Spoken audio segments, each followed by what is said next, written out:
everyone. Good morning, good afternoon, good evening. Hi, hi. Autumn time is a leaf pile time. Ah, yes. So I wish we had autumn leaves here.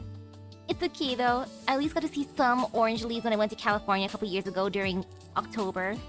I wish there was more, but you know, it's fine. I got to at least see one squirrel as well. The more squirrels, the merrier.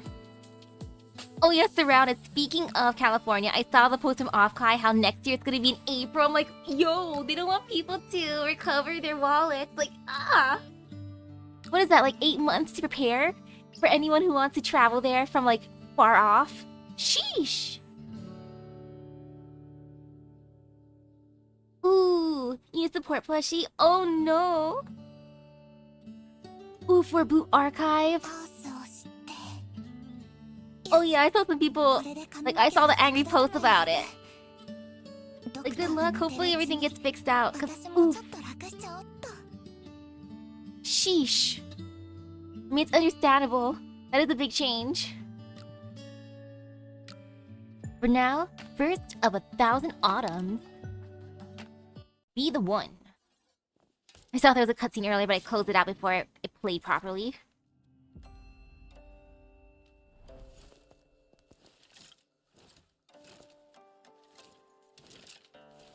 I wonder how Chen's gonna be trolled this time, my brother Yi.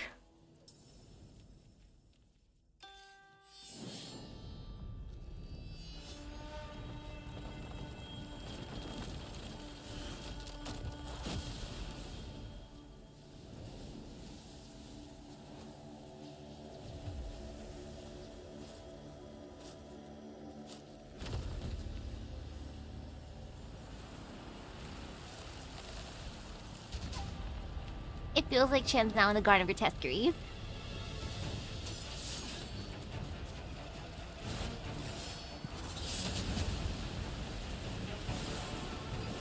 Hello, hello.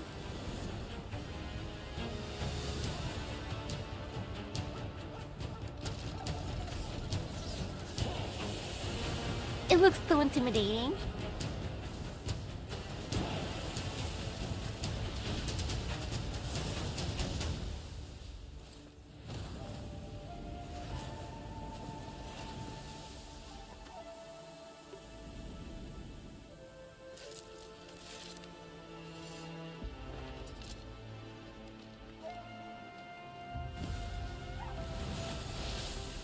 Ooh.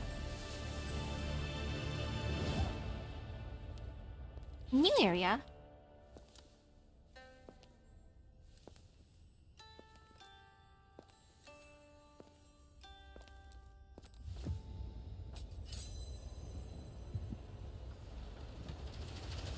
Going to Alchemy was fun, but the most fun part of the convention is always meeting people. Imagine meeting people. Most of my time for conventions, I'm just by myself walking around. Creeping around for hours on end. Like a couple years ago for KawaiiCon, I sat in line for so many hours for Kobo and... Ooh. Worth it though.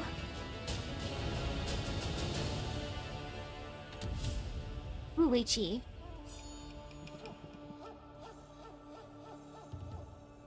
What are we playing with? Magic scrap another 60 pulls first. Sorry, but you got Wang and not Chen. Brother Wang seems nicer than Chen here. Like, I forget how many pulls it took me to get Chen. But Wang came home in the first 10 pulls.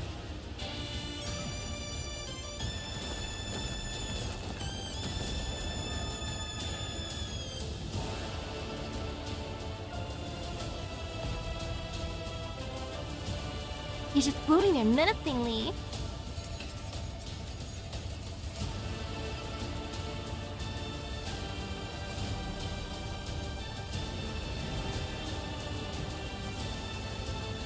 Ooh, a moment of frustration when you...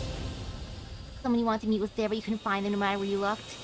Oh man, I caused that issue at AX at first, because I wasn't looking at my phone.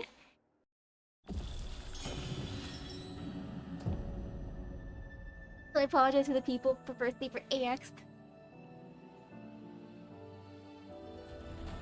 Proofreading of the past. Sky Mirror Tea House. Record of an autumn's end. Ooh, there's still something that unlocks on 7:30. Impressive. Record of an autumn's end. Unfailing recitation, ever in mind. Since you've been to Offkai, would you say it's one of those events that's fun to be solo at, though? I'm just thinking, like, when I eventually go.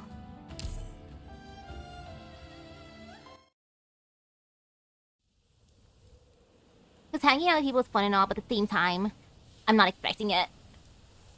A feng-shui from afar says that there's a great mountain on the northern border called Jiang, and atop it sits a mystical stone called Hua, thousands of meters wide and tall, shaped like a jewel, the color of a crystal. It shines with a brilliant blaze, and a luster that never wanes. It cuts both metal and stone, brings forth all things with methods unknowable, with principles unfathomable. Obtain this miraculous object, and perhaps it will help Yan face the coming calamity.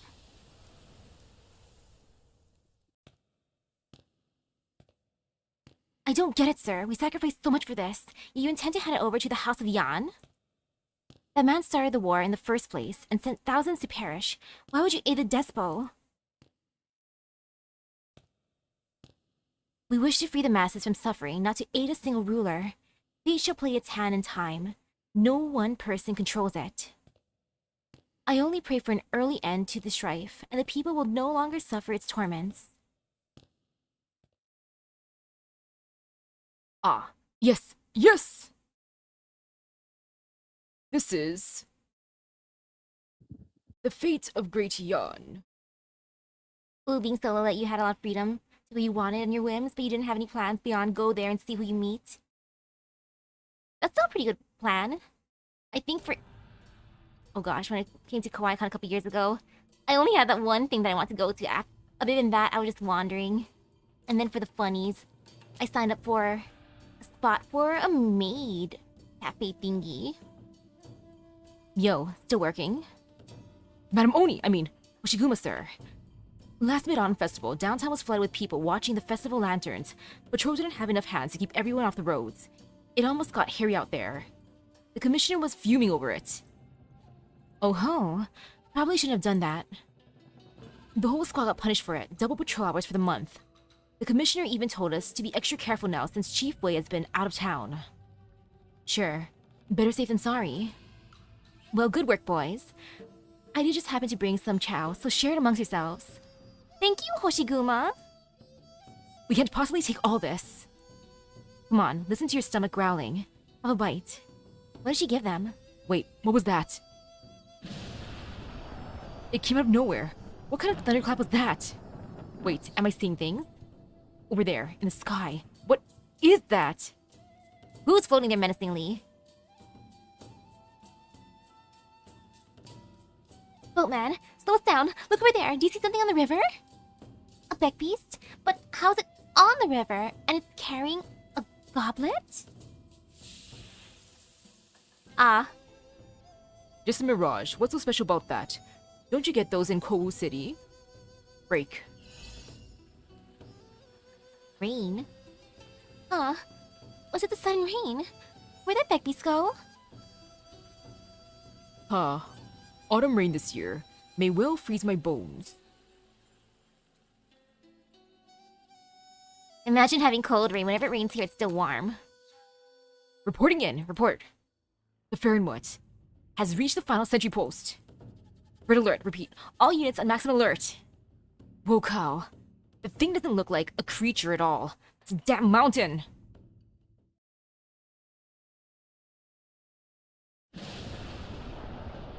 Thunder. Excuse me, sir. The Grand Commandant is sick abed. I will not see anyone, so please. Is the Grand Commandant in? Yes. Bring me to him. So much rain. This is gonna be me next week, potentially. In my favorite dreams, it was as if I'd seen the late, I thought you were the late Emperor, here to take me away.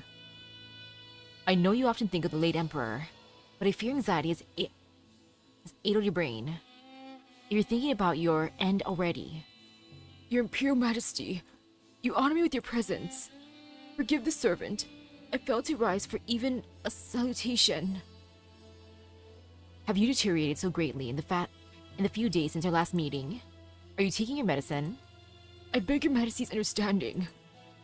The consumption is a stubborn, chronic illness. The abnormal weather this mid-autumn struck with a cold. I fear this wizened shell may not make it through the winter. You are a trusted servant of Great Yan, and should not sell yourself short. How could the same man who once kept countless foreign foes halted at our gates dread a mere cold? Be at ease and convalesce. I await your swift recovery, and for you to share my burdens and aid the nation once you are well. This adult servant is in truth ill-suited to the task. Great Yan today is rich with talent. Your Imperial Majesty decides all matters, great and small. So why seek counsel from this withered servant?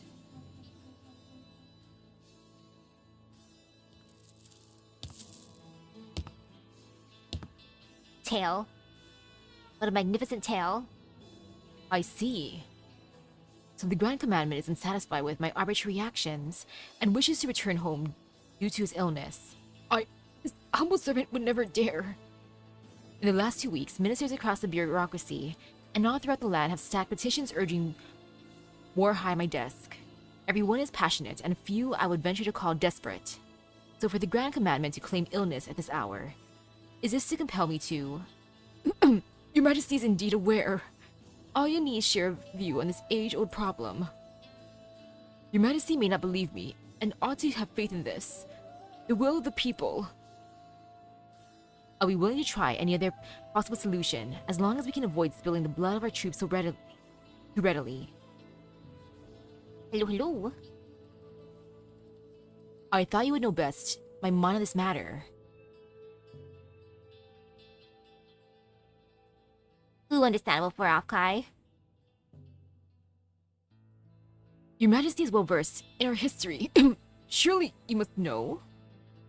Like, I want to go someday, but gosh darn it. The wayward prices are rising though for flights. Wah. Across the many times the blood that ought to be shed, when was it ever avoidable? One ought to act swiftly when necessary. Indecisive efforts for want of perfection will only lead to more bloodshed. I thought your Majesty understood this long ago. It has been more than 2 weeks since the great offender entered the tomb of Sui, but his fate remains unknown. All Great Yan is in an uproar, not only due to the 5 Farenmuts, but the presence of foreign foes as well. Leave him in the tomb for even one more day, and the danger to Great Yan will increase tenfold. This is not my opinion alone. Even if I could temporarily suppress public sentiments for your Majesty's sake, it will be no true solution. So how do you want to go about it? I cannot ask your Majesty to rescind an imperial edict. I can only make an earnest request to set a day. A final deadline until which Great Yan must hold. How are karaoke places there? Whether or not blood should have been ever shed will be determined thousands of years from now by historians and common folk alike. But for now, I'm afraid neither the Grand Commandment nor I will get to make that determination. Is it Great Yan that cannot hold, or the collective lust for glory? Your Imperial Majesty! But your request is not without merit. I recall it was the day after the full moon when he went in. The next day of the full moon it is. If the man fails to achieve anything in the tomb of Sui, then we will proceed as the Grand Commandment proposes. Your Imperial Majesty is wise and just. Let it be so. A cold is no grave illness, Great Commandment. But convalescence is still important. I hear Danyan snow pears are great expectorant. I'll send for some. Finish the pears before you rest for the night, and your illness should be cured in the morning. I will hold court early tomorrow. Do not be late.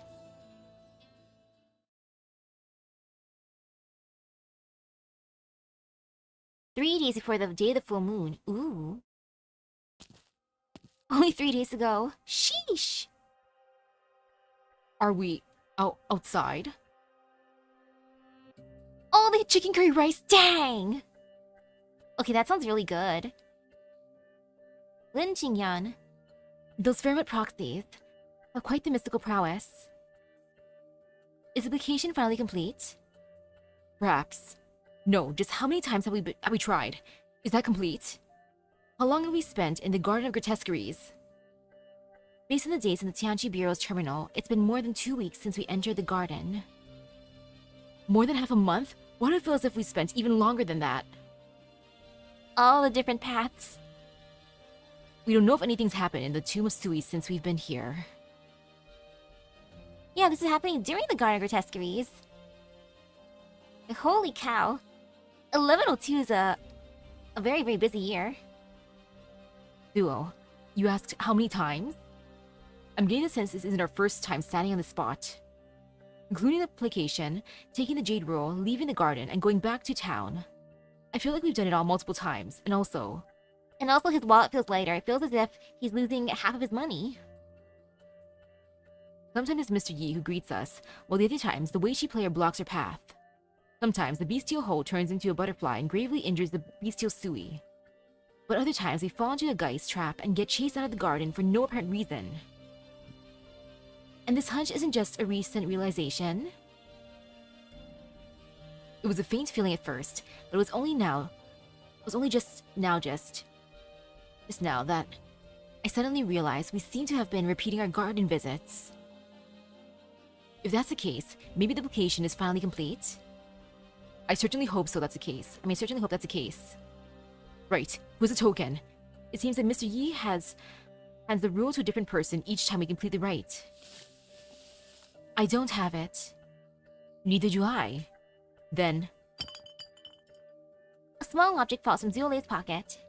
To everyone's surprise, it's no jade rule, but a tiny doll. Yes, it's the cute thing! What? Auntie Lin, Yoon, have we seen this before? Yo, so you made it out alive. Pretty tough, huh? Zushi. Zushi. Why are you calling that when you're not even a Tianchi disciple, kiddo? How should I address you then? Who cares about titles? Your Qinggong's good and you move quick, so just get to wherever you need to be. Where do I need to be? What should a candle holder do after getting the token from the garden? Return to the suite regulator and submit the jade rule along with the report. Then be gone. No more dawdling. But the jade rule... A token's a token. Maybe there's a reason you didn't get the jade rule this time. But just hurry back to the suite regulator already. Are you scared that the proxy's gonna report you for theft? Tianbei, there's something I'd like to ask about Bai Zhao. Just be quick. Who's the candle holder here, you or me? Won't you know the answer once you see the city yourself anyway? At your age, I'm sure you know how to adapt to a situation, don't you? Yes. I'll go with Zuolei. You stay. Zushi? Bai Zhao doesn't have much use for a judiciary at the moment. So it'll be a pointless trip for you. You'll be more useful here. Same goes for the Yoon kid. Neither of you is a member of the suite regulator, so stay. You'll make less trouble for all of us. The three exchange glances and silently agree to the Tianqi's directive. Zuolei puts the token back into his pocket, and after bidding farewell to the party, leaps off northward. I hope he'll be okay. Old Tianbei, there's something I want to ask. Where's the young lady who claimed to be of the Shanhaizong? The one you took away before we entered the tomb? Yeah, this is directly after ending 5. Wang is alone with a half-awakened Sui doing this. Oh? I didn't think a dimwit like you could concern yourself with that last. I just remembered she mentioned there was something from the garden that could keep Yan and the bestial Sui from coming to blows. You granted us permission to enter the garden, but you didn't examine the token Zuolei had at all. Does it mean you believe she spoke the truth? How intriguing. Smarty pants like you are so different from the martial types. Of course, I believe you have your reasons for sending him alone, but I'm worried Zuolei might come to harm if the token is truly important. Humph. To speak of safety, no one's truly safe right now. If the kid really has what it takes to be a candle holder, now's the time to show it. Prove yourself, Suole. Especially if you're gonna be hanging around our darling Amiya. What's wrong? I rarely ever see you so down. I just worry they might not manage to deliver that token. Those who know what a token truly is can only stand and watch, while those helping us don't even know where it should go. The old Tianqi's already done us a grand favor. The rest is up to the family's fate. Suole has real bad luck, yes. I didn't think those youths would get involved in this, and I'm not sure whether to be relieved or worried. Many have come to this garden over the past century. But this group of youngsters was the first to retrieve that glimmer of hope from our memories left behind and bring it back to this realm. No matter what, we must believe that their fates are somewhat linked to ours. You speak sense, sir. Well, myriad sights abound in the land, but encounters are still up to fate. You could buy a ticket early, do your research, memorize the map, stand outside the garden until it opens. But then a storm comes in, and you see nothing at all. Or you could enter through a random side gate and roam around aimlessly, but as long as you have a goal in mind, you might be pleasantly surprised by what you find. Visitors come with interest, but it always wanes with time. It's not proper to force its enthusiasm to endure. So let's just relax and wait here and protect this garden. This beautiful place is honestly quite difficult to abandon. So pretty. Mystery. What a bother. I'm getting a sore throat repeating the same argument over and over. We're back to square one, no? Thousands of years we've debated, and it seems nothing's getting through that thick head of yours. You're the stubborn one. Whatever scholarly talents you have are negated by your expertise in nonsensical argumentation. The truth is simple. There's no order without rules. To live in this realm, one must be able to tell right from wrong. If it really is, as you say, for everyone to blur boundaries and confuse right and wrong, what sort of chaos will befall this realm? Preposterous. Your existence on adherence to rules is nothing more than locking yourself in a prison of your own making. Let me ask you then, to build a room, a house, a city, a moat, there are rules to follow, yes. But when we measure merits and errors made in history, or the hearts of the masses, what rules or metrics are we to abide by? Of course, rules are made to fit in the situation, and for mortal benefit. When have I ever said the rules should be set for the sake of having them?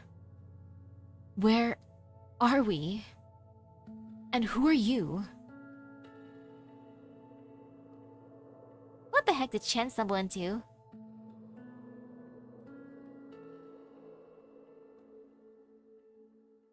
Plain dressed elder. Fine. Let me ask you this. You say we must have rules, but then who should set them in the first place? Peculiar looking artisan. The virtuous. Of course, only they can convince the masses, and rules can only stand when accepted by all. Don't you see the problem with that? We have to first find virtuous people to set rules, but what deems one virtuous? Doesn't it mean we have to lay down some rules to find these people? Ju, the 10,000s of years your life has been a waste. If you can't even decide if the fowl beast or egg came first. Ha!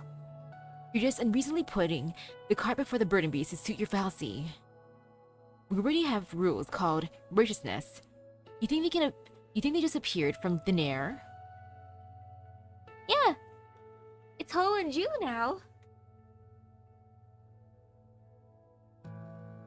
What?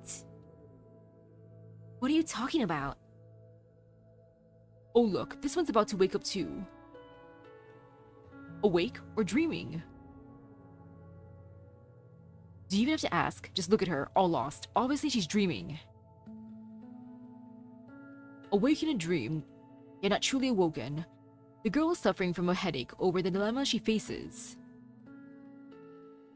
If you're stubborn and refuse to see sense, you'll surely run up against barriers, both physical and mental. You're right about that. Her knowing and doing don't match. She's contradicting herself, wants non-action, yet also wants to act. Now she seeks a tangible form of justice, and even wants to pocket it and take it away. I think she's far more obsessed than that good-for-nothing disciple of mine. Yes, how could she enjoy such a delusional dream if she weren't the most obsessed person walking this dream and walking this realm. No need to be so harsh, Jew. Plenty of people out there climb trees to catch fins, or strike ice to make fire. What can we even do? Ah, yes, you climb a tree to catch fins and you strike ice to make fire. Thanks, ho. But you're right about one thing. Is this girl an obsessed one, or what? Who?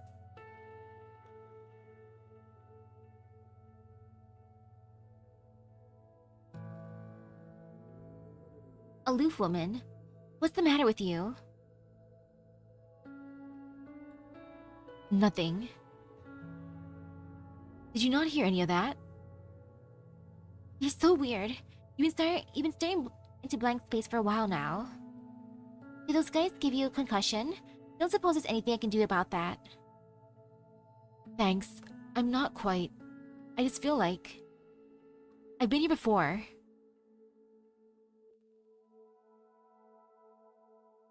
Stare.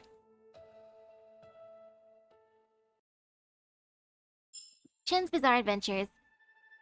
She's probably gonna get trolled by Brother Yi. Surge against rocks. The river tells you to go around the great rock in the water, but you would not listen. The river's like, can you do this? Nah, I'm not doing that. Nope, I'm doing it my way. What a freaking rebel.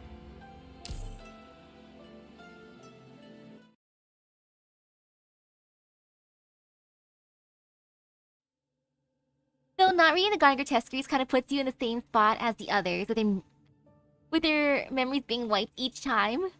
So it's like, this feels familiar, but I don't remember. Huichie, your name is Chen Huichie. Remember this family name. The rest has nothing to do with you. Tal is my sister? I hate you, I hate them, and I hate them. I should love you, but right now, I hate every last one of you. Huichie, grow up soon. When you grow up, you'll change everything. You in particular, daughter, you're the chosen one. 3 days before the day of the full moon. Thunder. And nothing more. It's late autumn. If you wait until winter, the roads will be hard to traverse. Humph. Huichie, you should go back. Go back? To where? Lungmen? I've already told you what you want to know. But you should understand, all that lies in front of you is none of your business. Huh? I think you've gotten old, uncle. If you're 5 years younger, we would have crossed swords already. Your temperament has changed too. You don't have many issues here over the past few days at this post house. Because I still don't trust you.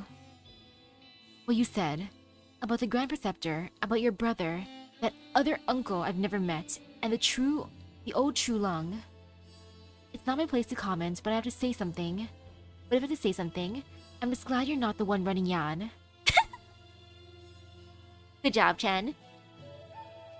I cannot argue with that. I really do want to know what's going on with the head. I really do want to know what was going on in your head when you left Bai Zhao, why Mother followed you to Lungmen, and why she stayed. But at this point, I'm not expecting to hear a fair answer, or an objective account of the past from you.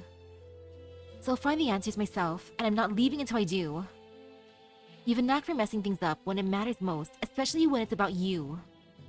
To stop you from doing anything stupid again, or even just to keep you safe, I'm not leaving until I'm done. Wow. So let's both save our breath. Huichie, these past few years, you... Same as always, nothing worth sharing. Perhaps it's better to wait until you're willing. Chen Huichie looks out the window.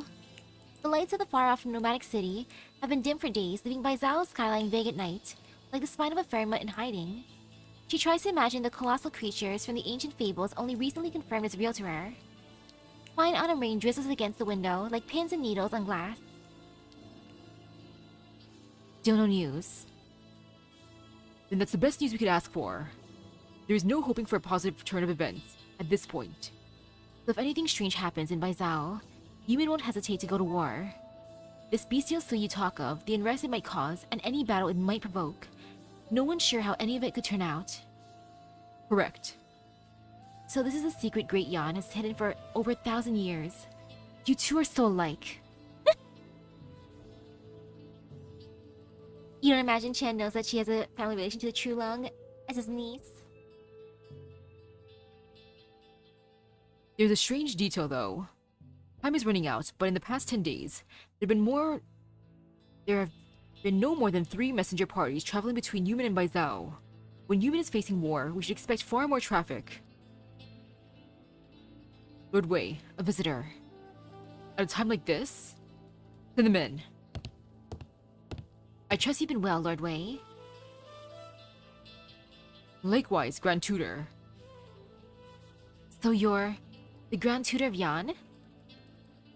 Ah, this guy. I did not know Lady Chen would be here as well. How do you... Chen is certain that she's never met this old man before. She cannot tell if it is an austere kind look in his eyes, but he recognizes her instantly. Swiftly he turns at the same gaze to Wei Yanwu. That's another matter, and a long story. I see. So you did heed my advice to stay at this post house. I have no grounds to distrust the Grand Tutor. It has been messengers, but today, the Grand Tutor graces us with a personal visit. There is something I must make clear to you, Lord Wei. Wuiche, leave us. No need. Best she stay and hear what I'm about to say. Fine. The situation in Baizhou. After mid-autumn, His Imperial Majesty granted him leave to enter the Tomb of Sui to try and quell the threat posed by the Bestial One. But the day of the full moon nears, and we've heard nothing from the tomb. And yet, at this very moment, 5 Phi-MDs have lurked around Great Yan, with intentions unknown. Yeah, he never ever meets his little bro, or really writes to him properly either. The Tianjis of the Chamber of Heavens designs, along with Yan's finest warriors, have stationed themselves near the Phi-MDs. Great Yan does not fear the coming battle. But the worst outcome we face is not just fighting the 5 Phi-MDs simultaneously. No way. Intentions unknown, the Grey Beard sure can talk. With the blood feud of the past few millennia, did you think they'd simply show up on your doorstep bearing gifts? Huh? What did you say? Mysterious voice. I'm sure many are advocating for the war at this time. There's no opinion from the party left to consider. For any party left to consider, I fear Great Yan is left with no other choice. The court must have drafted plenty of plans for this contingency. Countless plans, and none end with a pyrrhic victory. But there is still a method yet to be considered. Tell me, Grand Tutor, tell me my brother has never conceived of activating Wu Fan himself. He is the true Lung. The true Lung of Yan. If the nation is driven to a corner, he's the only one who can do it. It's absurd! Lord Wei, as it stands, there's no longer need to digress. Not a single man knew the secret letter sent to Lungmen until the Imperial Guard set off, and I come today without any attempt to conceal my identity. I'm sure you understand, Lord Wei. The past, stories from 40 years ago, thousands of years ago, it should not end like this, and you should never be the one to pay the price. No one wants to see the worst case scenario, but we cannot deceive ourselves. I must remind you, even if merely for Yan's sake, or for the good of the realm. A backup plan is called for. Oh gosh, are Ho and Ju just gonna be haunting Chen for now? Yeah, they'd be like, ooh, she seems like fun. Let's watch her. A backup plan is called for. Please, just slow down a second. I don't get it. What does the Grand Tutor mean by backup plan? Everything you're saying, what does any of it to do with Wei Yanwu? You still don't get it? You don't know what a backup plan is? Something you do when things go south. What? What are you talking about? A kingdom cannot be without its king for even a day. A missing true lung must naturally see his seat filled by another. When father dies, son takes over, and when elder brother leaves, younger returns. That's how it's been for thousands of years. And if there's no other choice, this last will have no choice but to become the true lung. What the hell are you talking about? Did you say that out loud? Huichie! That voice. Did the two of you not hear any of that? Lord Wei, I do not expect you to have considered all possible angles already. One must think before one acts, but time is short. Take care, Lord Wei. I'll see you out. No need. Alrighty. I didn't get any of what he was saying. He let me state it here, but I couldn't make sense of it all at all. Huichie. All the stuff about Yan probably going to war, but he'll give you time to prepare. Bufan, the Fahrenmutz. What does any of it have to do with you? Huichie. Many mistakes in the past. Some I made myself, but others I was powerless to stop. I only insist on ensuring those irrevocable mistakes do not affect the rest of you, because I've never doubted in your potential to accomplish more than we ever could. This is the worst time you could be saying that. One more thing. Lula. Tell me, was she well the last time you met? No way, I'm not telling you about her right now. If you really care, then now is not the time. Anto Mizuki doesn't want you to stay a stubborn old man forever, and she's worried about your safety, and I don't want to. If you truly care for anyone but yourself, then don't leave them behind. Tell me, Uncle. What exactly are you going to do? It sounds like she's doing fine. Well, not bad at least. That's not your call to make. Thank you, Wei and Wu. Hello, hello. You don't know how much she's sacrificed, and you have no clue what she's... Enough. If you want to enjoy your pity party here, then have fun. I'm going out for some fresh air. She wants to just bonk him. Fine autumn rain continues unabated, like intermittent thoughts left tangled with no end. I'm sick of you, Wei and Wu. You and your precious city. Where are you headed? It's fun seeing Chen's outfits throughout the years. Back up north. There are people in the mines who need our help. We're running out of time. Right now? Then what about this farm? What about the people left here? Some of our comrades are staying. They'll take care of each other. You could join them too if you're so inclined. It is one thing that Wei and Wu is unbelievably good at. It's keeping secrets, yes. And keeping others at a distance. Or at least close enough. I can't just let you go. You could follow us instead. I'd like your help if it's on the table. But, Huichie, I believe in your words and your ideals. A place where the infected are judged fairly and can live, truly live. But the place is not here. Not in the past, not in the present. The place we seek lies only in the future, and must make our way there. Alright, so on we go. And what next? Did my past catch up with me, or did I go looking for it? Guess it's less history and more a reality I haven't faced yet. Tallulah, if you were here, what would you think about all these? Humph. We're cautious and indecisive. Your courage is for naught. This last isn't like her ancestors. That first lung's descendants must number at least tens of thousands over the millennia. How many of them were heroes and how many were mediocrities? How much can this sliver of the bloodline even accomplish?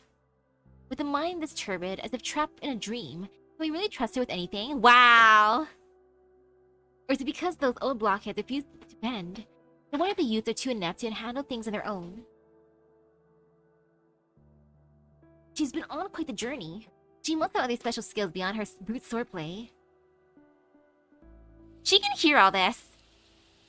Just who the hell are you? Enough hiding. Come out here and show yourselves. The vague, mysterious voice speaks again, but she hears it clear this time. Only now is Chen Huichie sure that the whispers that have plagued her all night are no mere hallucination.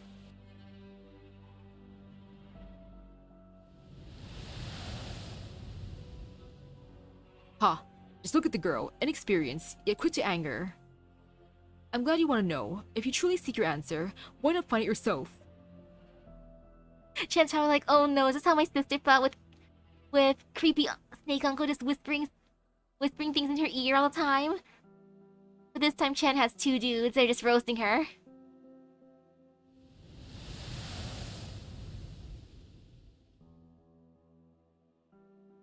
Ooh. Vision.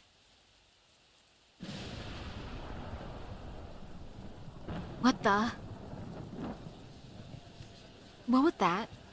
From the post house?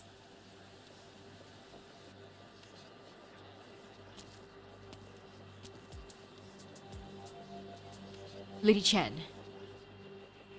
What are y'all sitting around for? Did something happen? When was the last time you saw Lord Wei? Barely an hour ago. You don't know his whereabouts either. Wait, you mean? Half an hour ago, Lord Wei went to rest and dismissed us. The post house owner just realized the room was empty when delivering the food. We've searched the premises and found no trace.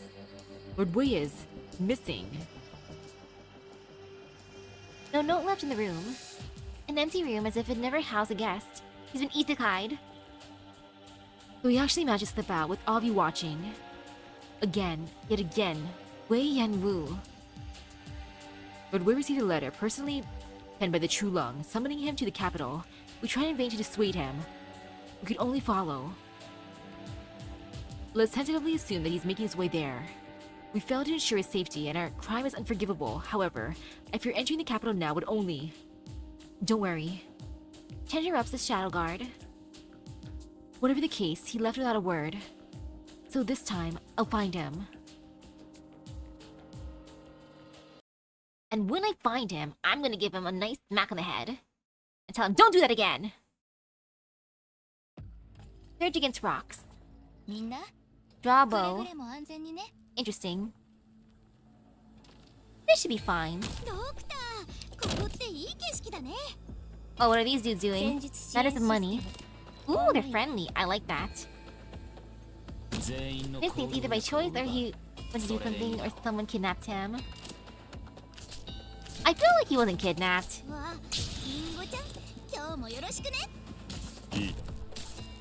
I think Wei Yanwu just being Wei Yanwu. Though if someone did manage to kidnap him, rather than having to worry about Chen, they gotta worry about Fumizuki. Like, she's gonna beat them all up.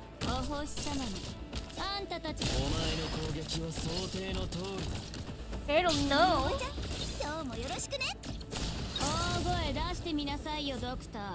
Okay, maybe bringing out one healer is good. I stay as I bring out more offense instead.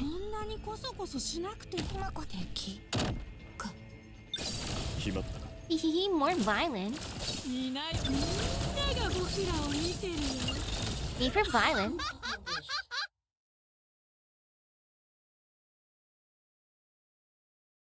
Two days before the start of the day of the full moon, hour of yin.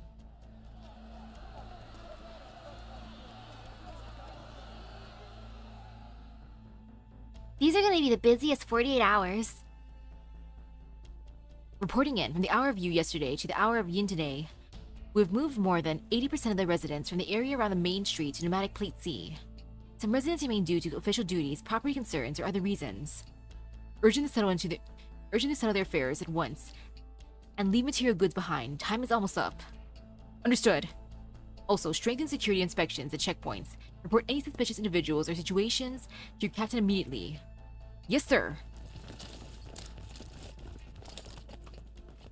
So Baizao's already evacuating the population. I wonder if the Sui regulator has any news on the tomb of Sui. That's a lot of sentries. Best not draw attention to myself. Time for a detour. That's... Zolil goes around the checkpoint. As he turns a corner, he spots someone who should not be there. Zule. Are you... Apologies, but may I ask who you are, sir? The sweet regulator is aware of your deeds at Mangshan Town and the Garden of Grotesqueries. I was dispatched to meet you here. You've done well. You must be exhausted. Go to rest. Thank you for your concern. But I have to deliver a token to the sweet regulator and share the details of the placation with the supervisor at once, so I dare not retire for now. Just the proof of the publication, fret not, and I'll just hand it here and I'll take care of it. As for the report, you may submit it at a later time. But... Zule subconsciously rubs a token in his pocket with his knuckles.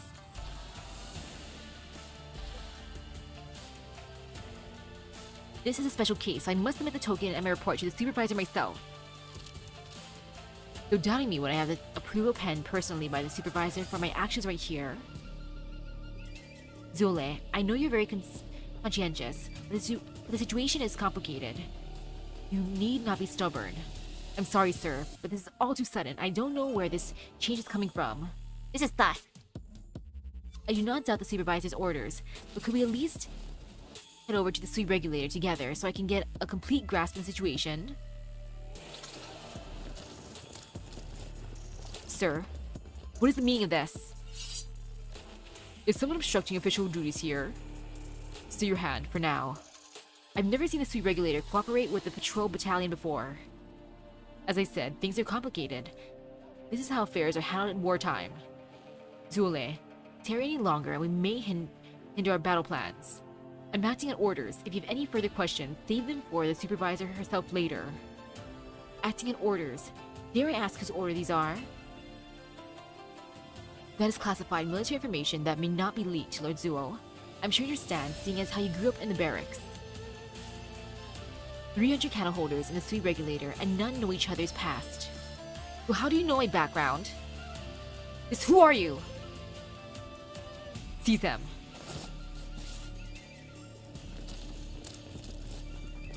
Go. What? A black sphere suddenly rolls down to the center of their stalemates, spewing out thick black smoke that spreads quickly through the air. An ambush! Assume defensive positions. Just run already! What? Ah! Zule jumps up onto the eaves mid-exclamation. After him. Footsteps rumble behind the young man as several soldiers rush in his direction.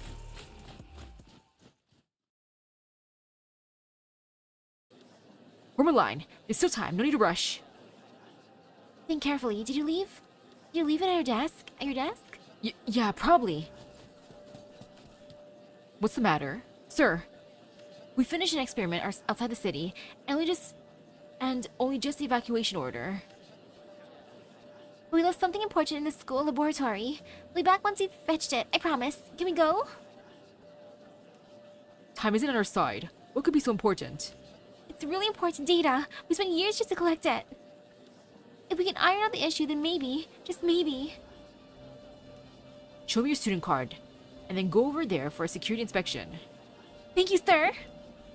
Right. Once you get the data, evacuate the academy staff. Make sure you leave within 24 hours. Of course. Hold it there, girl. Me? Young lady, Baizhou is undergoing a mass evacuation. There's no entrance to the city without special permission. May I ask what brings you here? Chen tries to blend in with those entering the city, but the keen-eyed guard spots her immediately and approaches. She makes sure Qi Xiao stays unseen behind her. I'm looking for my uncle. He's old, has trouble walking, and brought a lot of luggage on his trip.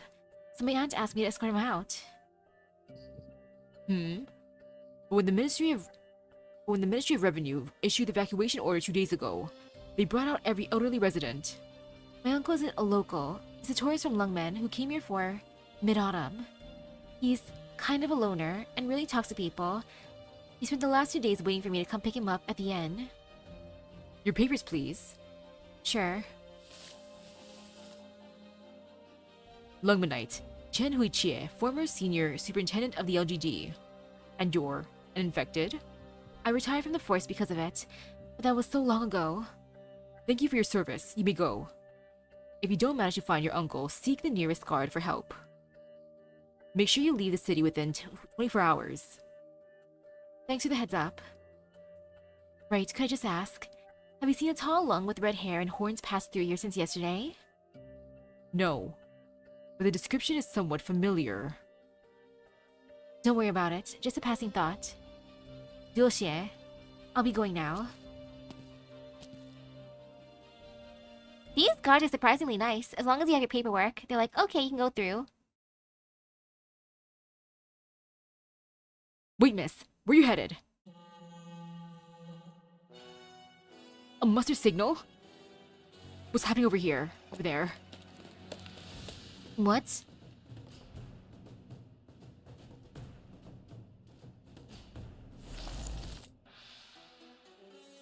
Retreat! Everyone run! Take cover! Attention, all units. Ensure civilians inside the sentry post are safe. Over there. What's that black mass? In the dark of night, as thick clouds shroud the moonlight's glow, an army descends upon the streets. So much for 24 hours. No commands, no war drums, no rattling of weapons against armor. Even their approach makes no sound. A disciplined, formidable, but still indistinct battalion closes in on the checkpoint with a deathly silence. Hey, did you hear about the ghost in Baizhou before the city moved into the pneumatic plate? A ghost army!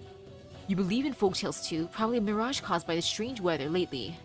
Yeah, it's a mirage. It's way too realistic to be a mirage. No, look at their armor. It's totally different from ours. That's no mirage. The army closes in, and the guard finally gets a closer look at the moving mass. Silent soldiers bear blurry yet terrifying faces with old bloodstained armor, like evil spirits from thousands of years ago. A soldier's spear points near the guard's neck before he can even react. Pull back. A shadow?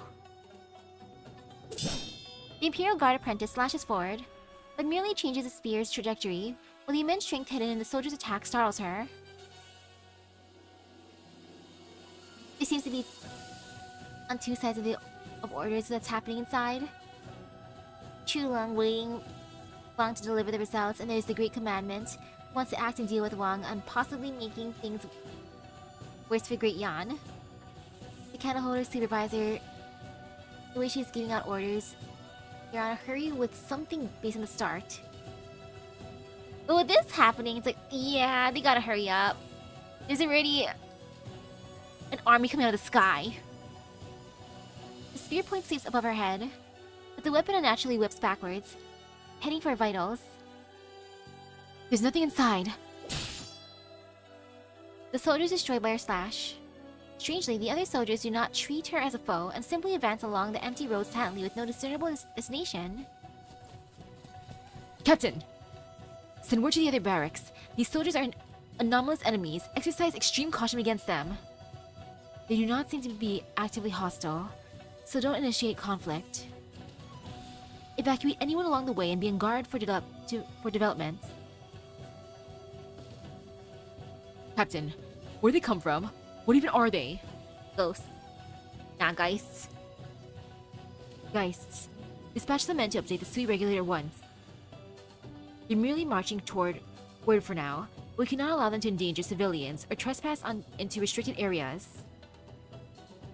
At once! I fear this unrest indicates whatever's happening inside the Tomb of Sui must be quelled immediately. Could His Majesty's decree actually be? Are they already fighting? A crimson sword flash?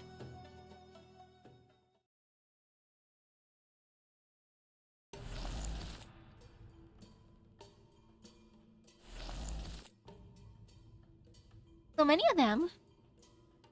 My goodness, where did this army come from? They're headed our way. Help!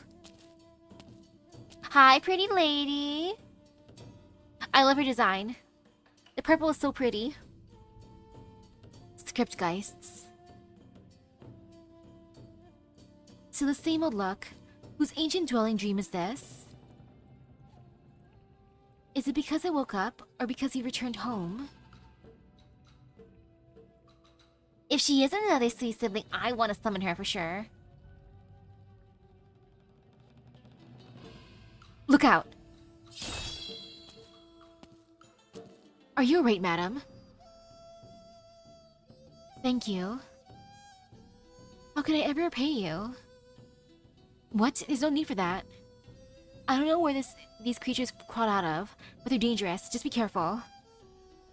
Chen notices that the woman calmly ignoring the surrounding commotion. She even turns to look at Chen herself. Noticing the woman's scrutinizing gaze, Chen immediately sheathes Chi Xiao in vain. A descendant of the House of Yan. You must have misunderstood. What say you?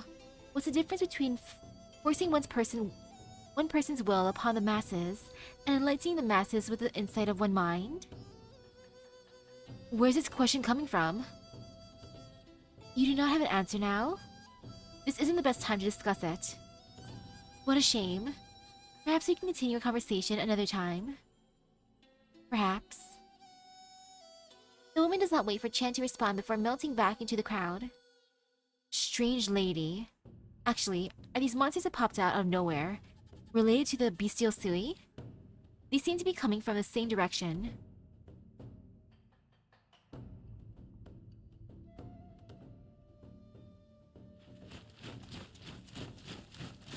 Evacuate!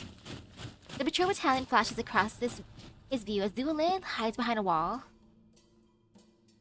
What's going on inside the city? Whose orders are they following? And why are they so fixated on this token from the garden? That approval letter was indeed written in the supervisor's own hand. But why would she be working with them? Yeah, Chen is definitely confused. Like, all this about the family history. All while trying to find Wei and Wu. More troops? No, that's... Countless paintings flash through his mind until it stops on a scroll depicting the Great Hunt in the Sui Regulator's hidden collection. I recall a similar scroll in Father's study. Could they be...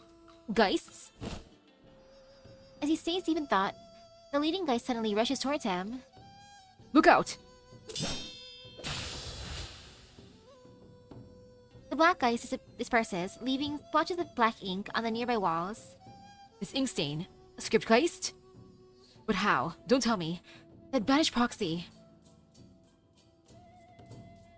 My lord, are you... Test me any longer and I shan't show you mercy. There's a misunderstanding, sir. I just wanted to know if you're okay. I saw you getting attacked by that monster, so I ran here to help. You're not apprehending me? Huh? This guy's so confused. Like, what are you talking about? My lord must be joking. I only just received orders to assist the candle holders in cleansing the monsters. Have you seen any of the candle holders? No. The city's in turmoil, but the Sui Regulator hasn't sent anyone. And the patrol battalion. Obviously, 2 different directives have been issued. I must get to the bottom of this once I meet with the supervisor. My apologies.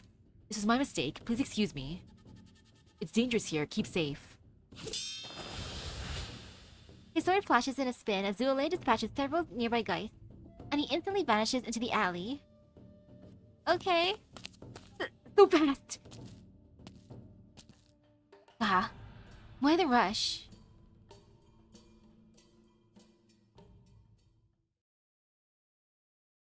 At least someone's watching Zuolin right now. More and more script Geists this way. Where exactly did they come from? Come out! Alright, here I am. Don't get mad now. It's you! You girl, you're coming with me. Me? You don't get along with the candle holder boy. And he'll just keep fighting in there. Whatever you're looking for, he can find it for you. And what is your intention, having followed me this whole way? Why the attitude? Shouldn't you be happy reunited with an acquaintance? I believe the old Tianji has her reasons for letting you go. But I can't trust you, a Shanghai Zong. Fine. A righteous and benevolent Lord Zuo of the Sui Regulator. I know you look down upon us a lot. But you're being hunted down by your own people. Surely we can cooperate a little? I believe there's been a misunderstanding. I'll go see the supervisor, and from there, I will naturally... Hold on, how do you know the sweet regulator is after me? You numbskull! They'd be walking you back right now if I hadn't stepped in. When they were surrounding you back there. Wait, that was you? Duh. Who else would dare get in the sweet regulator's way? I saved your life so you could be just a little bit nicer, maybe? There, a little bit nicer. There are guys in the vicinity, miss. You should be careful. Damn it. These blasted things are crawling everywhere. The situation's even worse than I thought. Enough nonsense. Where's the thing you got from the garden? What? You want it too? I'm not telling you. Hey. She turns around, pointing towards the growing mass of script lice accumulating from all directions. Ignore me and you better have a way to deal with all of that. Huh? You know how to use a token? I do not. Then just zip it and hand it over. After momentary reluctance, Zole finally takes out the doll he took so much care to keep on himself. It's cute. This color. It really is her. Where'd you get it? In a study, or was it a memorial hall? I can't recall. I don't know why, but our memories of the garden are a mess. I have a question though. Is this object, as you say, able to stop Yan and the bestial Sui from going to war? I'll tell you later. For now, we're going to use it to take care of these ugly things. Yi unceremoniously snatches a token from him. Hey! I want to break the stalemate. The only way out. The girl leaps forward, putting distance between her and Zule. The forbidden arts from the day. Wait, you can't do that inside the city! With ink flowing as years roll on, annals are wrought, through spinning in autumn's turns, the tale of countless lives is told. In the name of the Shanhaizong, I beseech thee, fifth of the 12, bearing the name Jie, manifest! Ooh, Jie! And ooh, hello, welcome. Thank you for the raid. I hope your stream went by well. Well, though. Name-dropping Jie. Also, that sounded like a noble phantasm she was just saying. She holds the token with a stern expression and recites her chant, but it seems as if nothing is happening. Huh. That's not how you use it. I guess it's off? What? Oh well, works for me.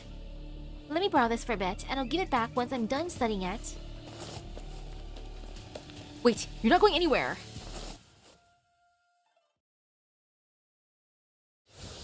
Zule, you had one job. Hour of Chen.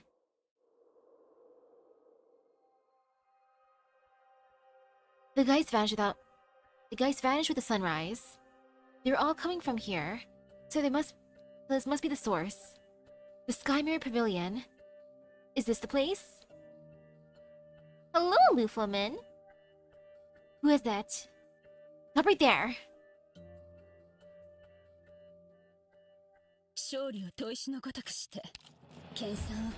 Izule. So early on too, just in the first node. Fury loses a thing, and I'll good night to you. Lacquer black imprint. The print is profoundly black like lacquer. Its thickness, thickness is the weight and depth of history, solemn and dignified. Boop. Tutorial.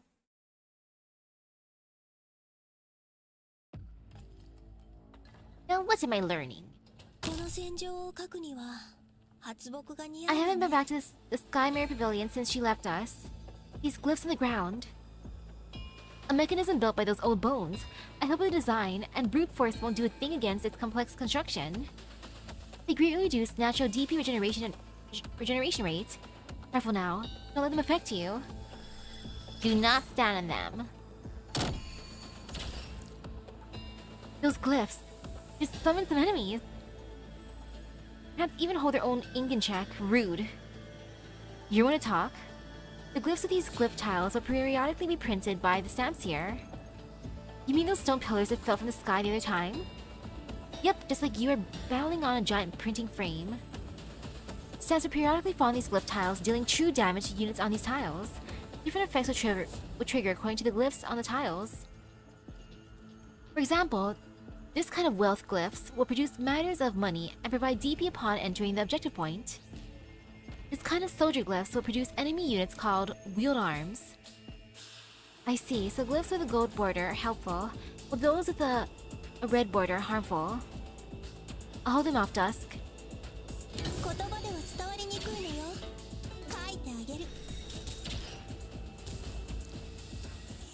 Shoot, just look at the lazy bum. Here to look around. Nyan, you helped out with the design, right? Why didn't those two glyphs do anything? Come on, use your brain a little. That uproot mountain just held back a stamp. A stamp triggers a glyph's effects only when it lands on a glyph, but it can also be blocked from doing so. All connected glyph tiles only need an ally or an enemy uproot mountain. You stand on it and hold back the stamp. In such a case, the glyph effects won't trigger. Alright, so we can just stand on the harmful glyphs to prevent them from activating.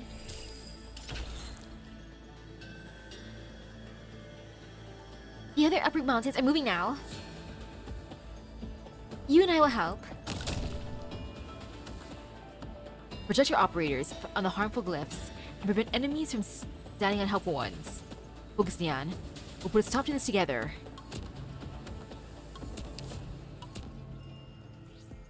This'll be fine.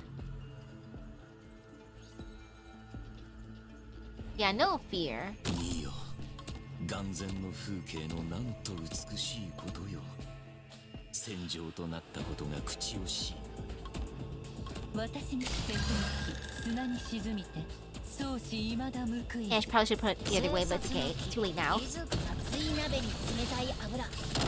かし戦場砂に沈みて、相思未だ報いず。 We got this. 万物を一元に収むるは私の体の内部。 1400度にもなんだよ。 Oh, I just remembered what the other glyphs do. From top to bottom, food will produce matters of cooking that gives our operators SP. Mountain can turn into deployable high ground. Friend will teleport the closest allied ground operator here. Stamp is a special one. When an ally or enemy stands on it, it will immediately trigger a falling stamp and its own cooldown timer. No need to remember everything right away. You can learn to counter and make use of them in battle. Mission accomplished. I like how she only does moves at the very, very end. Thanks, Nyan. The Great Ghost. Sui's a ghost. The moons are phantoms. Is the passage of time not a ghost as well? Chase the ghost.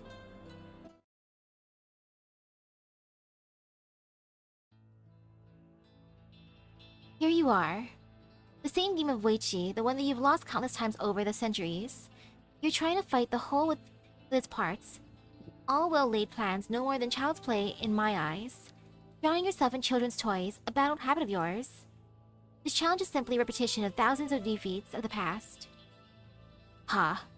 You try to mask your fear with arrogance. Why bother? Anger, fear, hope. I see clearly in you the changes or the things you try to see in me. Join the game if you're not afraid. This time, you will lose. Flip the table.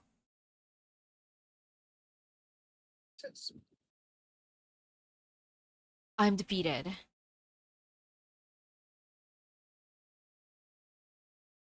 Year 593.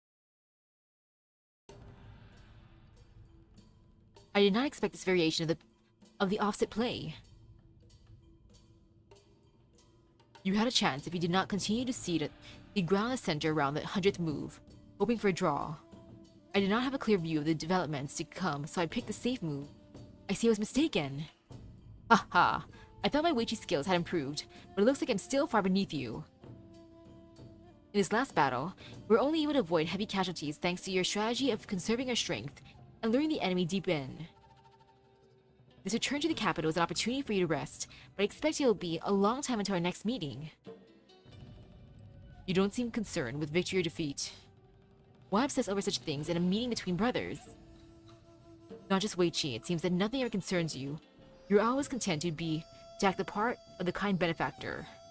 I don't know why you'd say that. The new Right Assistant Minister of the Ministry of War, together with the officials from the Ministry of Rights, accused you in a petition to the throne 2 months ago, commanding troops to act without authorization, a serious crime. How do you know the Imperial Court's business when you've been with me on the front lines for the past 6 months? I have my ways. You should worry about yourself. If you meant our late return to camp, it was because we had to stop and wait for a catastrophe to pass. General Yang knew. The Ministry of War hardly has a case. Oh, you don't need to worry about that. The assistant minister was found to have accepted bribes and embezzled supplies. He's in prison now, awaiting trial. You won't spread rumors any longer for now. As for whether he makes it out of prison alive, only heaven knows. You promised to stop meddling in the affairs of the court. I would hardly call it meddling, simply helping Yan rid itself of a corrupt official. You know your own intentions. You see the entire court as a game of Weichi, with human lives for stones. Has your lust for honesty and righteousness blinded you to the evil and malice lurking in the hearts of people? No sooner had that man taken office than he started to target you. Do you really think that there is no one behind the curtain? Do you really believe we have only one enemy? Go easy on this one, and we shall set ourselves up for more trouble to come. Strange things have been happening since the birth of our youngest brother. Bang's patient committed suicide after getting better. Someone has been producing satirical works of falsehood in Dusk's name, imitating her touch. Thieves have stolen treasures from Yi's garden. A long and thorough investigation by the Judicial Review Office turned up nothing more than a gang of fools. And then your matter. We all know it is not dead. The people here have never forgotten its terror. That is why they watch our every move, our every meeting. You still think your little achievements will force them to see us as anything more than alien entities, enemies to be feared? Are Fang and Dusk alright? Fang was oppressed for a while. Dusk has always been how she is, but I don't suppose either would worry too much about it. But what about the future? You think someone is pulling the strings behind the scenes? The Shanaizong or someone else with ulterior motives? That's what I truly fear. If a single mastermind is behind all this, I cannot determine who it might be, nor do I have any inkling of their intentions. I will confirm all what you've said with the sweet regulator. I know you have good intentions, but don't overstep the boundaries like this again. Since when have we been worried for one another? I simply didn't want to fall into a trap without knowing who dug it. It's time to go. The journey is far. Be careful on your way. Bring the others my greetings. I may not see them. I could probably see little bro, but that's because he feeds me. Everyone else probably not. The proxy bids his siblings farewell. I proceeds in the direction of the capital. The journey is far and he is in a hurry. He does not have time to stop for small noises along the way. One wrong move, and all is lost. Let's begin with the name Yu, shall we? Sure, let me think. Yu Yin Rao Liang. The sound lingers upon the beams. She'll want his piece of life. Wang maybe. In his eye, it's like a luxury they cannot afford with the way he is leisuring. Liang. What idiom begins with Liang? Oh, where to see Jie? Don't tell me you're giving up already. Of course not. Just busy with the beast meat. Give me some time. Sure. I have many books to copy. Take your time. Liang. I feel like I should ask Yi, but he's not here. She definitely looks like The more scholarly type, a librarian. Hang Liang, crossbeam. Fang Liang, roof beam. Dong Liang, pillar. I know. Dong Liang, Ji Kai, pillar of society. Wait, it has to start with Liang. Say, she has so many bamboo slips with words in them sitting next to her. Maybe I took a peek. What is it? Nothing. Why are you copying the words from the slips onto these squares? It's called paper, a new invention. It's lighter and easier to write on than bamboo. It also doesn't deteriorate easily, which makes it easy to preserve. You can preserve something forever if you write it on paper. Yes and no. Bamboo slips may last for decades, paper for centuries. Be it bamboo or paper, however, there ultimately comes a day when it perishes. No matter what we use to record something, it will only endure forever if people truly commit it to memory.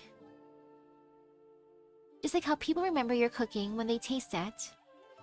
He listens, but it's unclear if he understands. He scratches his head and beside the stock beast that they just butchered, he cannot come up with an idiom that starts with Liang.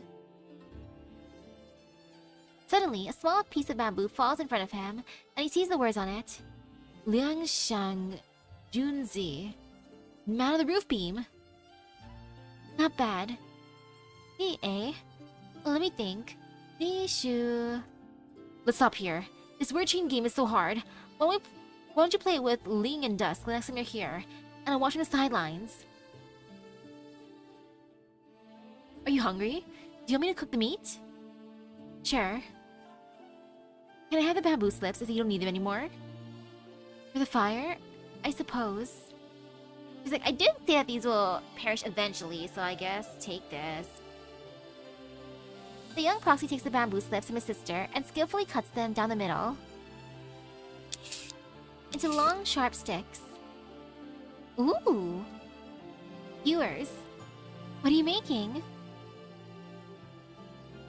Meat skewers. The stock beast tenderloin is just the right mix of lean and fat, and the fat on its belly is nice and firm. It'll taste great roasted. The fuel has to be charcoal. These bamboo slips don't burn for long. I already have the charcoal. We can start roasting them when I'm done cutting the slips and skewing the meat. Huh? Does grilling meat and bamboo slips make this a scholar's meal? Let's call it Scholar's Barbecue. I want Scholar's Barbecue. That sounds good. It is cute though, seeing them together. Well, I trust your cooking, and I'm excited to try it. Well, I'm done with the slips, so you can take them. You're both here.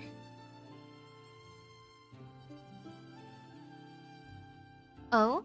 Back already? Huh? Wang? I just got your letter. I thought you wouldn't be here for a few more days, at least. Smooth trip? Yes. You too. Where's the idiom burning a guchin to cook a foul beast, which means sacrilegious, wasteful behavior? What are you doing with these bamboo slips? I'm not... Jake gave them to me. Big sis said it's okay for me to do this. The boy hides behind his sister, peeking his head out from her side. Just giving some broken bamboo slips to you to make the most of them. Why so harsh? You should be more grateful to you for making dinner. It's not like I actually said anything. Don't fight! I'll go make dinner. It's not every day that my second eldest brother comes back. We finally get to eat together. You just, sit down and chat.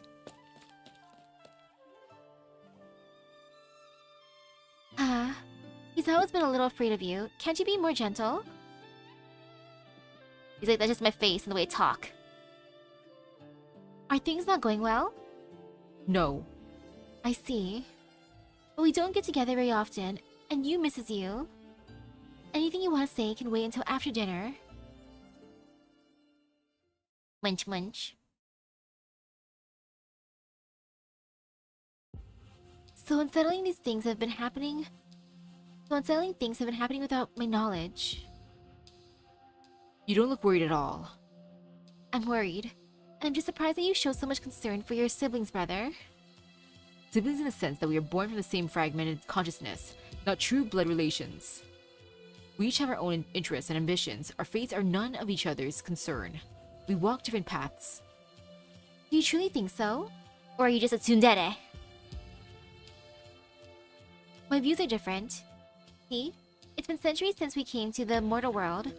Even if we are not truly part of it, most of the scenes and people that we see are lovely. But the people we meet seem to become smoke in the wind in the blink of an eye. In the end, it is only us who remain, and it's only in each other that we can truly speak our hearts. We may have differences and we may have conflicts, but we could never cut each other off completely. Isn't that very much like human siblings? I have no intention of arguing if this is how you think. I don't know why you always seem so aloof. We don't see each other very often. Are you not happy at all? I wonder if you'd regret it if one of us suddenly disappeared forever. Yeah, I wonder if you would regret it, huh, Jie? What an ominous thing to say. Speaking of which, I encountered something strange recently.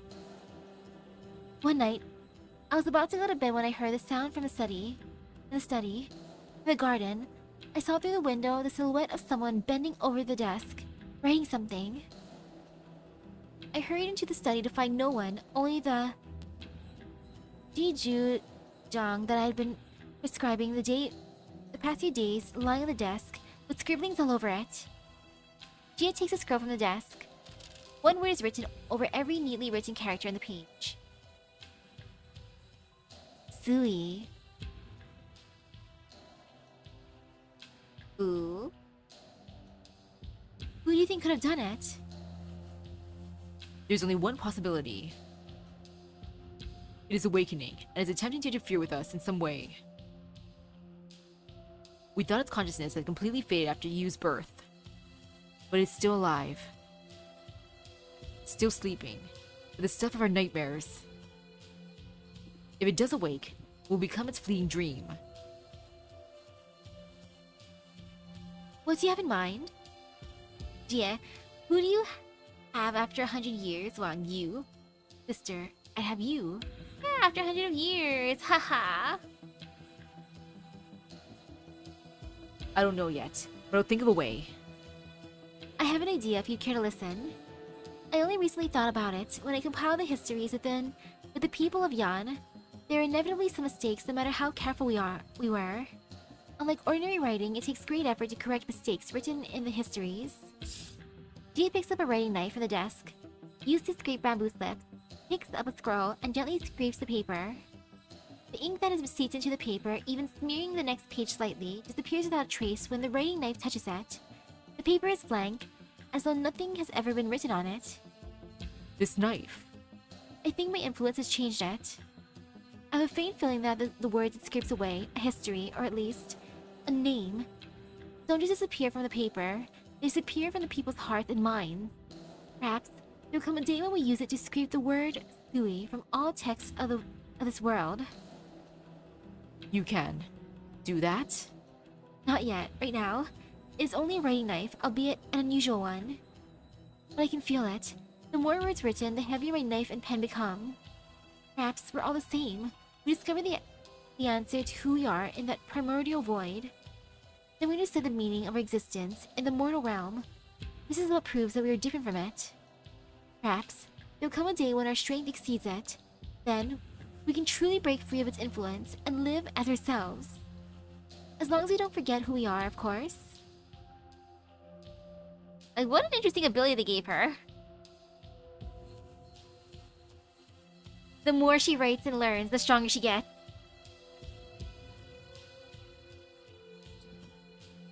What are you thinking on, brother? Don't worry about it. Sometimes I feel like you and I are the least compatible amongst our siblings. Thoughts and plans are things to be kept inside one's heart, but words and language are for expressing what lies in one's heart. But sometimes I feel like you hide nothing from me, and I can see all that you think. Interesting, isn't it? We both found what we wanted to devote ourselves to, only to have it reshape our personalities in return. She always says I'm obsessed with the past, and I remember the deathly white she talked about, which lies at the end of the future. She was right. One cannot pretend to be carefree when there are things that one cannot let go of. I know you're worried about the unknowable future. Victory and defeat are what you're most obsessed about. But it would be such a miserable existence if there was nothing but victory and defeat. Besides that, what is it you care about the most? I do not obsess about victory and defeat. I simply do not like to accept that a game could not be won. By the way, are you reporting to the sleep regularly tomorrow? Can you take these copied books with you? You'll need to review them before they can be archived in the Sky Mirror Pavilion. Very well. And take another look at the recopied Jiju Zhang for me. Bring the writing knife too, so you can correct any mistakes. Anything you've written hardly needs me to check it. Consider an activity to pass the time. You spend so much time devising military strategies, thinking of victory and defeat, a distraction would do you good. And perhaps you might find what you're looking for in the text.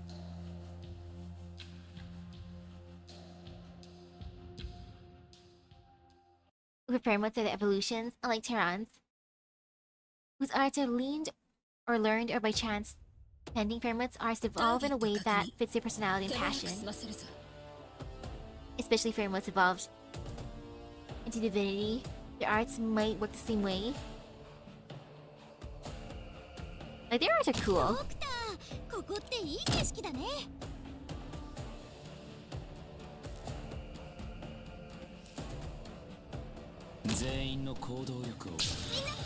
Oh gosh. Imagine having powers that are determined by your interests. Like, oh no, the power of gacha. I mean, oh yes, the power of gacha. Like, why would that be an oh no?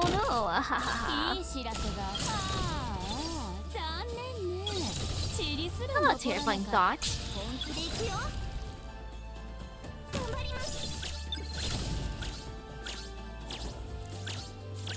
Okay, so far so good.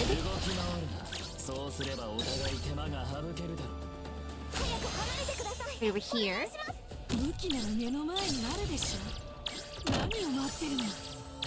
Completely fine, completely fine. Wow, I didn't think the CGA already. I'm happy about that. I'm happy that Brother Yu has some siblings that like to visit him. I bet Gia visits him a lot. Neon probably every so often for Hot Pot. I guess Wang every so on a rare occasion.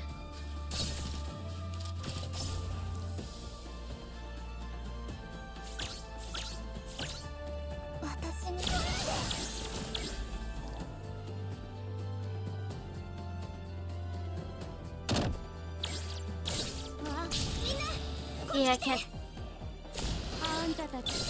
alter the past, but I can alter the consciousness of people themselves, what they believe. To give everyone the Mandela effect. And deja vu if you wanted to.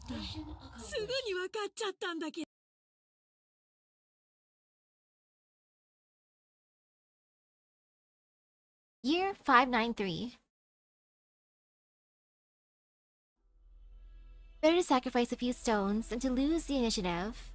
One wrong move, and all is lost. And all is lost. Lost. So you found me. You've been following me for quite a while. Show yourself. Wang looks back. The mixture of weeping and lament moves away gradually, but does not stop even for an instant. Humph. Let me see what you've got. Wang follows the eerie voice to a decrepit Weiqi stall. A man, presumably the owner of the stall, sits on the ground weeping. There's no one around. One wrong move, and all is lost. And all is lost. For Wang has a chance to take in the situation on the Weiqi board, the man falls upon it and begins to wail, sending stones flying. Ridiculous. As Wang turns around to leave, the man's crying begins to abate. Don't go, sir, please. I'll set up the board again. This game cost me my life savings, my home and my farm, and even my family scattered, and some of them died because of it. I'm very sick and don't have long to live. Dude, this sounds like a scam. Or it's a cursed Ouija board. A game of Weiqi that cost me my home, my family, my life. I couldn't let it go. Take a look for me. If you can find a solution, perhaps it can still be changed.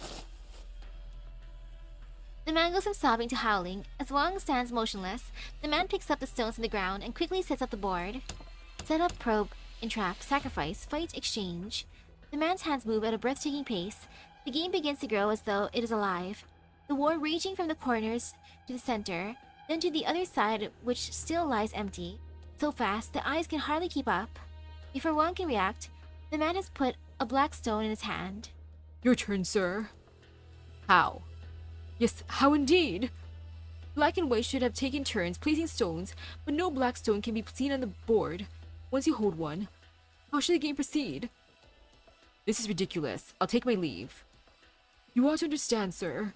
This board is like an abyss. Every white stone is the size of a mountain, while the black ones that I have presumptuously placed upon it are no more than game pieces. We're so far from the board that even the mountains are no greater than the size of a thumb. How could we possibly see a tiny Weiqi stone? I held on as long as I could, but at this point, I was dazed and exhausted. One wrong move. The man begins to weep bitterly again. This is why you don't make bets or big bets. And all is lost! Look, I gave each stone a name, but I couldn't save any of them. There's no way for any of them. This one is Shuo, this one is Wang, this one is Ling, this one is June. Oh. Wang draws his blade and stabs at one of the white stones, only for it to make a sharp cracking sound as it bends, as though he were stabbing a boulder. Pointless, like striking a rock with an egg. Why did I play this game? I shouldn't have. Why? The sword turns and pierces the man's throat. He slumps to the ground, but no blood flows from the wound. The weeping grows even louder, though there is no longer intelligible. The man's eyes glow with a strange expression. Is it fear or joy? He stares straight at Wang's face. Wang instinctively reaches for the writing knife on his belt, but stops midway. Finally, he ponders for a moment and puts the black stone in his hand on the board. All is lost. Nonsense. Set it here, and the game remains a toss-up. No sooner have the words left Wang's mouth than the body in the ground turns into smoke, and the invisible black stones on the board reveal themselves. Patrolling candle holder. Mr. Wang, you. I watched you stand in front of the door to the sweep regulator before turning around again. I came to find you as I thought you might have met with a strange happening too. Strange happening? You already know? Yes. I suppose I shouldn't be surprised. There was a madman here crying about some omen of misfortune. He didn't make any sense. Where is he? Vanished. His Weiqi game remains. Understood. I'll have someone copy it down. One more thing. The supervisor says Gia should be about done with the book copying. And that you probably brought the copies, have you? Here. One moment please while I count them. 3 poetry anthologies for a total of 32 scrolls. 5 volumes of philology for a total of 60 scrolls. 1 volume of divination for a total of 5 scrolls. This is the Jijuzang. Looks like it got mixed in with the divination books. Ji is such a genius. She wrote this in a single night, all 1,400 words of it, without a single character repeated. Her calligraphy is still so beautiful. There is truly no equal. The candle holder heaps praise upon the scroll. Wang follows his gaze and sees an empty piece of paper. Yeah, Sui really is messing with him.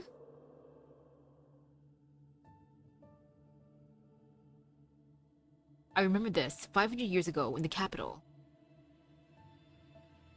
The first time she proposed an actionable hypothesis for destroying Sui. Also, what is his pet that he's carrying? She gave me the writing knife, but I don't remember what the article was about. What she wanted to tell me. I repeat, did you making me repeat the events of the past in a dream. Only to make you see for yourself how many fantasies have appeared in your dreams over the past 1,000 years. Dreams about destroying me, dreams that were doomed to fail. I should turn these memories into a cage and drown you in the shame of your countless failures. See now, all the memories that you've forgotten. You forgot? Sorry. It's nothing, I'm just thinking too much. And the city regulator didn't say anything. I would like to have my writing knife back. I don't know why you always seem so aloof. We don't see each other every other very often. Are you not happy at all? I wonder if you regret it, if one of us suddenly disappeared forever.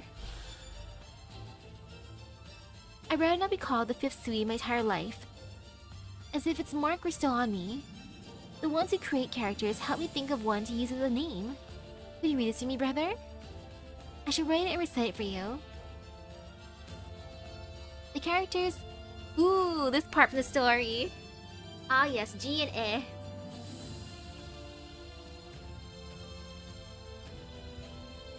The characters beep and beep, beep and beep, come together to form Jie.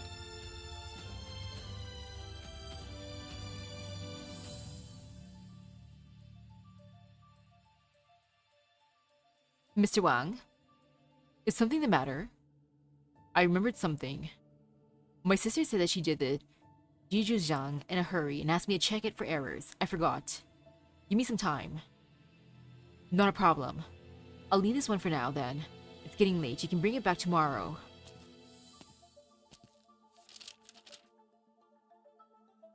A cage of memories? Ridiculous. You won't get your wish.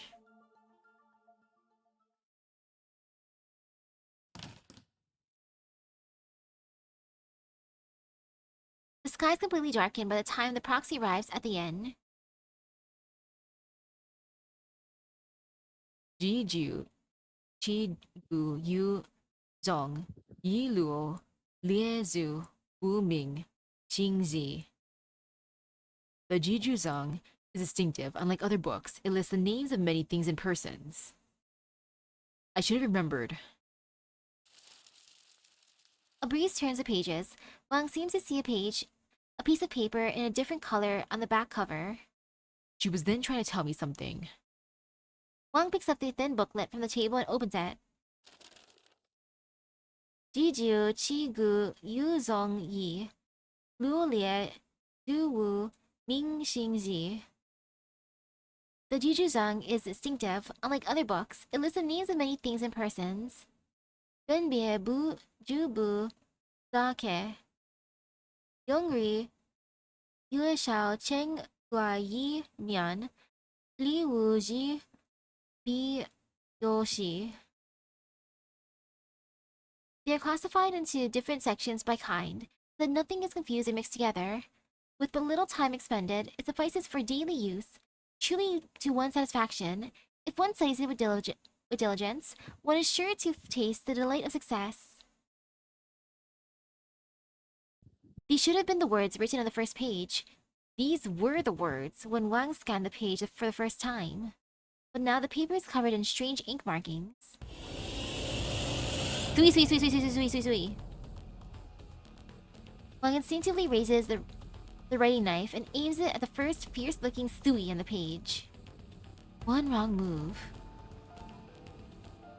Who's there? and all is lost. The wind howls outside the window, but there is no one there. Still trying to be our nightmare. The same old tricks from the centuries ago. Have you not grown tired of it yet? When at a disadvantage, seek a draw. There's no such thing as a draw between us. When in danger, make sacrifices. In your dreams. Sui. The writing knife strikes the first Sui. Wang has used his sister's writing knife before. A slight cut, and the incorrect word is completely erased, leaving the page intact.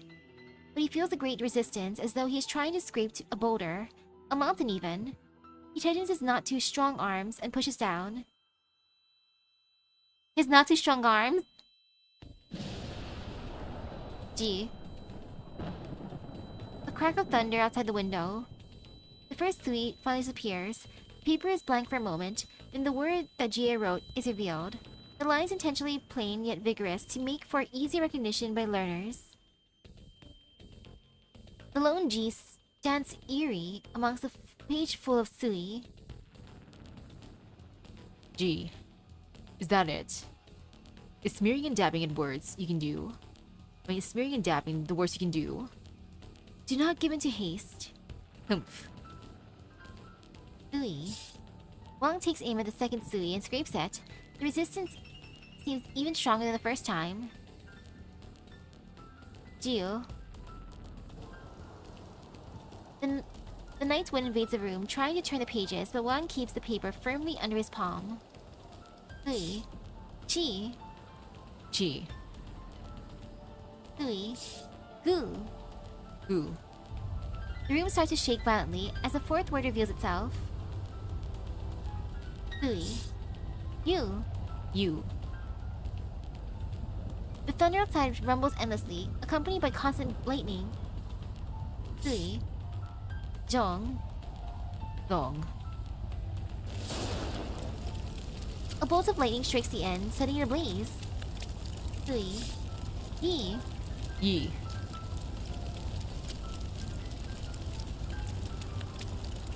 The room burns fiercely, but Wang remains at the desk, utterly focused on cutting the page.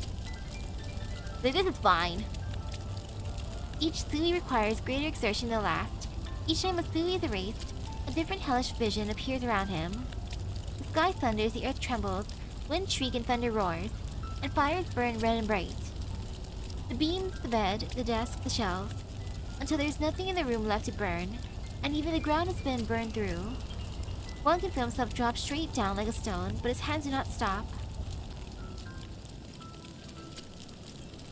Scorching heat. Freezing cold. Suffocation. Isolation. 100, 300, 500, 1000. So many. 1393. 1394. The last sui is erased and he finds himself in the dark room again. Papa Sui was trolling him all night. Nothing in the room has changed except for Wang sitting in the middle of the room, his face gaunt and yellow, his clothes tattered, as though he physically journeyed through all these hellish visions. Dang.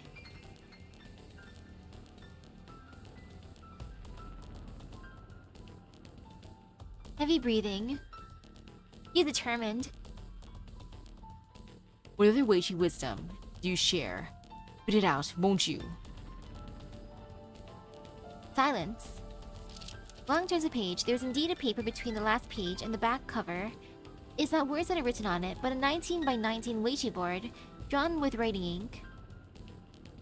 Not a classic match, but a handicap game of clearly mismatched sides. Clearly mismatched sides. Wait, this is...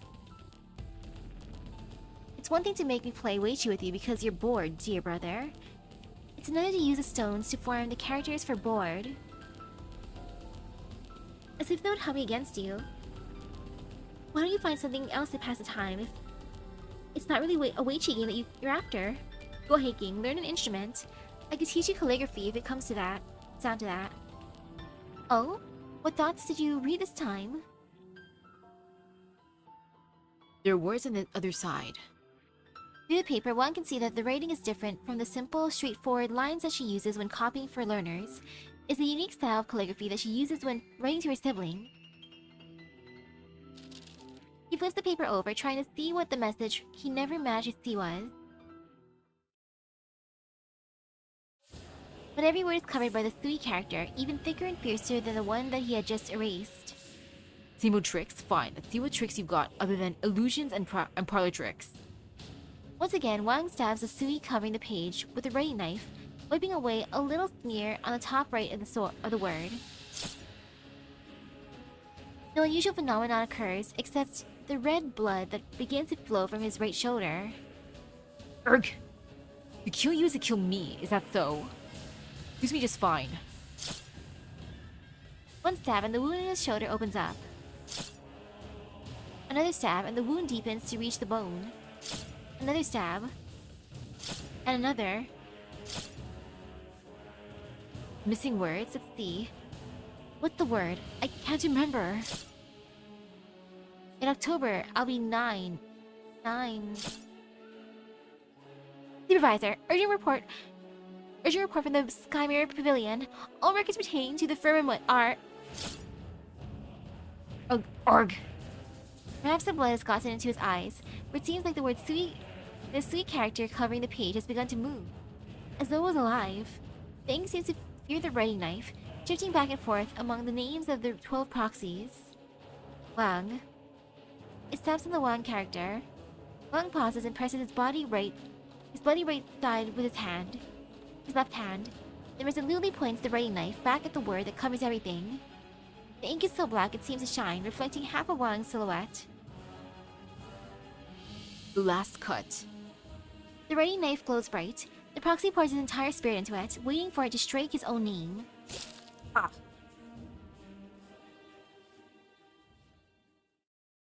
The ink on the page dissipates completely, revealing the beautiful calligraphy beneath. But the proxy can see it no more. He falls to the ground, covered in blood, so thin and gaunt he hardly seems human. He has stopped breathing. Rip.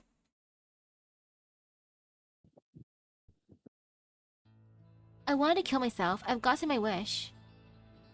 After more than a century of plotting since your last failed attempt, this is how it ends. I, the strategist. I, the schemer?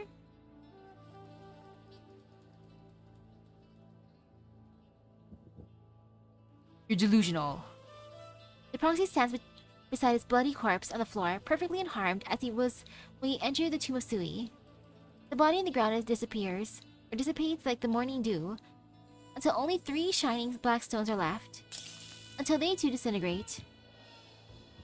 Turning yourself into weighty stones. This is your idea. 3 black stones in exchange for killing you once. A fair trade. Pathetic. You're fooling yourself. Fooling myself? I've visited many of your kind. I know how incomprehensible you are. How incomprehensible we are. I know about the faint consciousness that were born from this primordial void, and how they have transformed themselves into colossal entities in the course of an infinity. Time, space, quantity, structure, the things that mortals take for granted, the things that seem to be everlasting, unchangeable, are merely a temporary ruse for you. I've seen one of your kind continue to disrupt what should have been the calm flow of time, even though it had died long ago and been turned into a machine at the hands of others. And you still dream of killing me? Perhaps you have no need to die, but you will fall into eternal slumber, Sui, the dreamer of evolution. Mankind has no use for your arrogant design, and I have no use for your endless dream. Every death in your memory is real, a genuine death of a small part of your enormous consciousness. Don't believe me? Think back to the day I encountered that madman, back when your methods were so primitive. They were downright laughable. What did I do? Did I give him the book back? Did I give the book back to the Sui regulator? Did I destroy it? What was written in it? Was it really a book? See, forgotten. You dare! Your memory has died. The price you paid in exchange for 3 black stones. To be precise, you die by the writing knife imbued with the proxy's entire life force.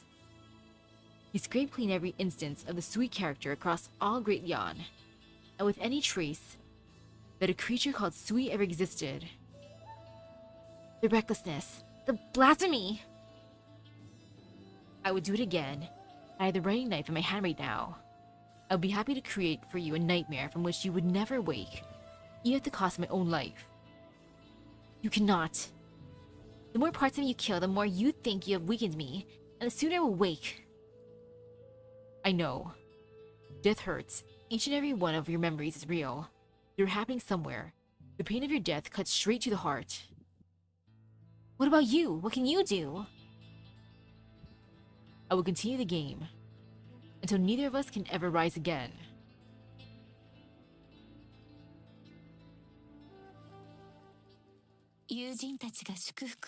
Brother Wang is so dedicated. All the pain he's gone through, all the hell. Dense ink trace. The powerful brushstrokes leave behind an ink trace that penetrates the paper. Now a scary map. And let me look what the currency is. Draft of history. History manuscript yet to be approved. Add to a certain magistrate of water. And she will gladly offer you extra supplies from the Sky Mirror Pavilion. Once compiled, it will transcend its era, endure the test of time, and be judged before becoming time itself. A chronicle of events beginning and end. An examination of an era's gains and losses. An analysis of one's rights and wrongs. To be settled with a single verdict. Draft of history. What an important thing we're using for our currency for the shop.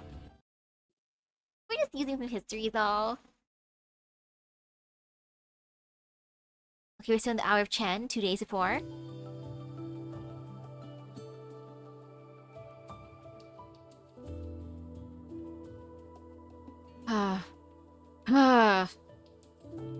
What are you sighing for? Does your tooth hurt? It's my head that hurts! If you have too much time on your hands, go count the cabbage stalk for winter. Hey, are you going or not? Going where, when the sun hasn't even climbed above the rooftops? Don't play the fool with me. The city's almost empty. Why do you stay? Almost means it's not totally empty. Travelers, soldiers on duty, they all need to eat. Besides, we have someone right here in the restaurant. She doesn't count. If you don't go now, there's nothing I can do when the sweet regulator hears of her visit to this place. I just put the fowl beast in the grill, and there are another 4 or 5 dishes still to be served. There's no rush. Oh, you're just... Stop worrying so much. First thing in the morning. Open the door if you really have too much time on your hands. It's business as usual for breakfast hours. You're bold as a boulder, you know that? He still sticks around anyways. What else can I do? If you're sleepy, go to bed. If you're hungry, eat something. Who knows when someone might suddenly miss a certain taste? A customer could show up at any moment. See? A customer just showed up. Pick a tea you like. Only the breakfast menu is available right now. Oh. Oh, it's you. Hiya. Yep, it's a customer, alright. What are you doing here? I'm not sure what you're asking. I run this place. What else would I be doing? You people just keep getting more and more ridiculous. Why the rudeness? Insulting the chef before even taking a single bite? Keep this up and I'll kick you out. Even my patience has its limits. The frosty individual walks into the restaurant and sits down at the table beside you. Eat the food. What flavors of savors at you savor? All of them, of course. From sweet to sour to salty to spicy. And to get the smell of fire and smoke all over yourself. Do you like this? Of course. Can't be a good cook if you don't like to cook. I can't speak to anything else, but I'm pretty confident in my cooking. I could make a couple of dishes for you, on the house. One has to taste different flavors in life. Isn't it a waste to be obsessed with a single flavor? Ah, but I guess I can't really use these words to persuade you. They say he who tells others to forgive and forget will be struck by lightning. Besides, I guess the bad blood between you is pretty thick. I understand how you feel, really. You have every reason to hate Jan, hate humanity, hate it. And I suppose it's not out of the question for the hatred to last 1,000 years. But if you keep hating and hating, with nothing to do but let the hate destroy you, is it really worth it? You remind me of my brother, come to think of it. You're not afraid of me at all. Why should I be? Beggars, mandarins, even the gods in heavens, and the fair ones of legend. They're all customers when they walk into this restaurant. You're different from the others. Yeah, he's a little bro. You're unusual, even among your kind. You don't look concerned at all, even when your life is on the line. I guess I've gotten used to living in fear. It's been this way for a century. Your timing isn't great, and I have to say, you would really have had a treat if you had come when the ingredients were still fresh in the kitchen. Sometimes, all it takes to change your mood is a nice hot meal. Maybe the things that seemed impossible will solve themselves. The buns are ready, chef, but our breakfast sign is gone. There's actually a customer? this hour? A candle holder? All alone. Far too arrogant you are. He is a worker here right now. Excuse you. Customer. Feeble, ignorant, juvenile. You and these ants. Her sword is already raised before she has finished her sentence. Stop! Chef! Like the falling of the judge's gavel, or the crack of thunder in winter. It is supposed to be a dining table, but it feels like a court of law. All is silent. The dining table is no place for swords and bloodshed. Pick up your chopsticks if you're here to eat. Don't let good food go to waste. Yeah, I like her. And if you're not here to eat, you ought to get out. Its parts. Protect the humans of the sweet regulator. How ironic. We don't need you to tell us how to live our lives. On the other hand, I would suggest that you eat something. Hunger tends to make one grumpy. The woman quietly pushes a steaming plate of buns in front of Ya. Enjoy it while it's hot. Humph. Ya looks coldly at the buns in front of her before turning to leave. Excuse you! At least eat one! Come on! Don't be like that one dude.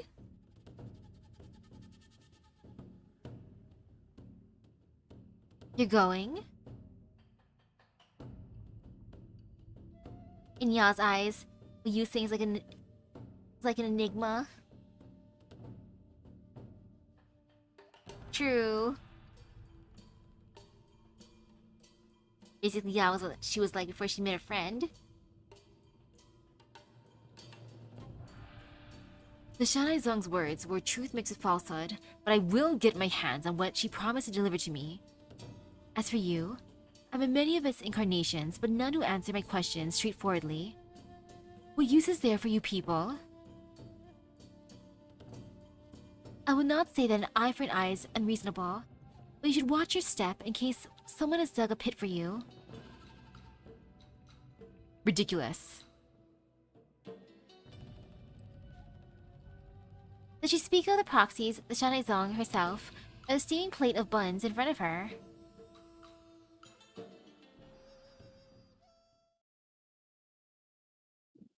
Phew. Good thing you showed up, June. It doesn't seem like she's here for any particular reason. Looks like she's been tricked by someone. Whether I'm here or not doesn't make much of a difference. It's not us that she's after. What is it? I just feel like she must have led a hard life. A road of hardship that only leads to even greater hardship. Never mind that. Does my second oldest sister have business here in Baizhou? I have an appointment to keep. An appointment? How about you sit down and enjoy a meal if you're not in a hurry? I'm afraid it might be a little hard to sit down and enjoy anything. Considering the burning smell coming from the kitchen. Oop! Oh no! Maru's foul beast!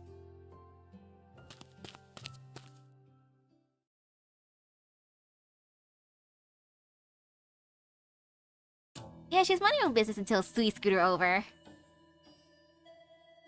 Stop. The sound of Paulownia seeds striking the ground rings clear through the faint morning autumn wind. The slender woman in front of her has a nervous expression on her face, seemingly trying to hide her timidity at all costs. A visitor? When there's a general evacuation order throughout Baizhou? Who are you? What business do you have in the Sky Mirror Pavilion? I didn't mean to disturb. Do you work here? You must have seen the strange soldiers all over the city. They seem to have originated here. Yeah, she's the same hair color and eye color. Could you please tell me exactly what happened? The pavilion does not need an outsider meddling in its affairs. Besides, your identity is unknown, and you have trespassed into this place armed. That'd be cool if this is her cousin. As Magistrate of Water for the Sky Mirror Pavilion, I cannot allow you to enter. Whether it is for the safety of the pavilion's archives or for your own safety, turn back. Magistrate of Water. What kind of position is that? The Sky Mirror Pavilion is the first library of Yan. The Magistrate of Water is responsible for preventing fires. What are you doing in the Sky Mirror Pavilion if you don't even know this? I thought a modern library wouldn't need a specific person to prevent fires anymore. Indeed, you're right, smart girl. Now get out. I'm sorry. I mean no offense, but I happen to know someone who used to work in Baizao's library. Who? What's your relationship? That's not important. It was many years ago. The aloof woman takes a few steps forward, lifting her lantern to look closely at Chen's face.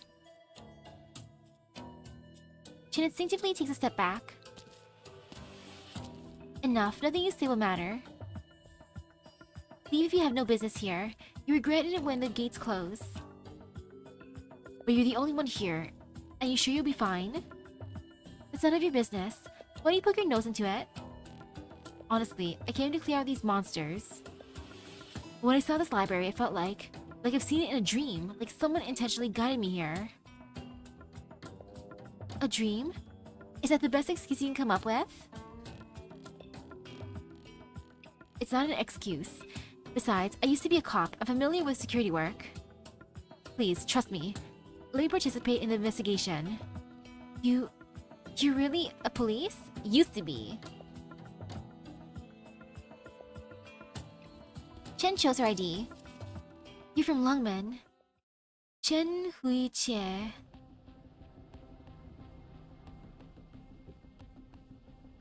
Chen Hui-chie? What are you doing here? Huh? Don't think a piece of paper grants you free passage. I, Chen Chao Chen. I'm the last of the Chens. Have you come to mock the House of Chen? I will never understand the Imperial family's hobbies.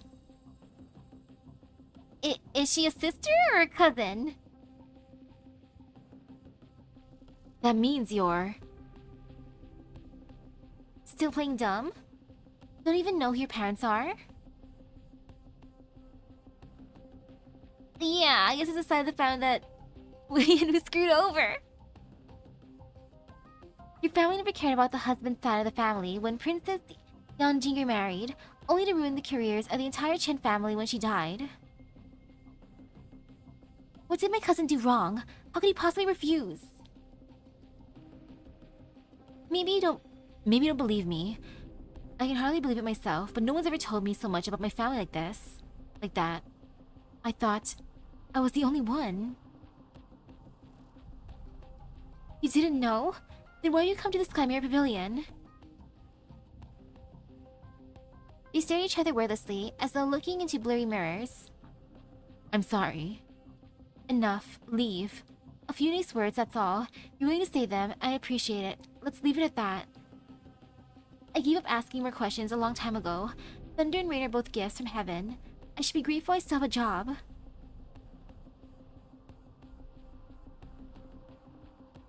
Sorry, cousin. Again. What? Didn't they disappear? Oh no, the books! I'll take you inside. It's faster that way. Excuse me. Stop! Such a cow! Wait! It's the child!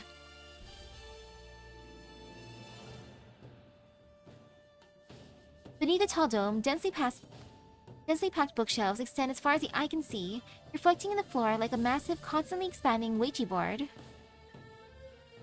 Ink-colored scriptgeist wander amidst them, scattered like Ouija stones. This is not good. The monsters here are much stronger than the ones I encountered at the gate. It's like they came flowing out of the shelves. What are they? Not shelves, pages. Can't you tell? Pages? Get back! Hey, don't grab me! Fine, I suppose your intentions are righteous.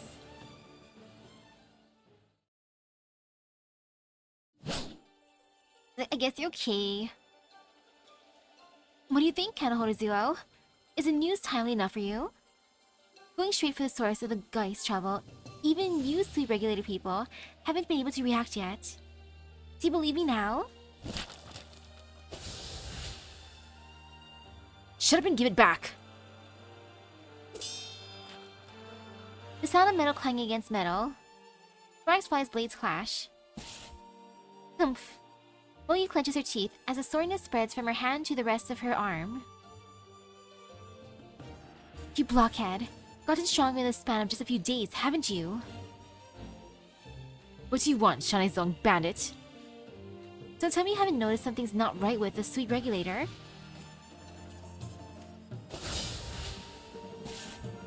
What about the stall? Why do you steal it? It belongs to Proxy, just like the Book of Kung Fu. I believe it has something to do with the vanished Proxy. As for taking it, would you have cooperated with me and come to the Sky Mirror Pavilion, hard-headed as you are, if I didn't? What? Out of the way! He pushes her so hard that it sends a doll on Moyi's arms flying. Oh no! You won't! Blades cross again in the blink of an eye. The force sends both of them recoiling. The blades vibrate and hum. Look out! The bookshelf collapses towards Moyi, a shockwave forcing her back.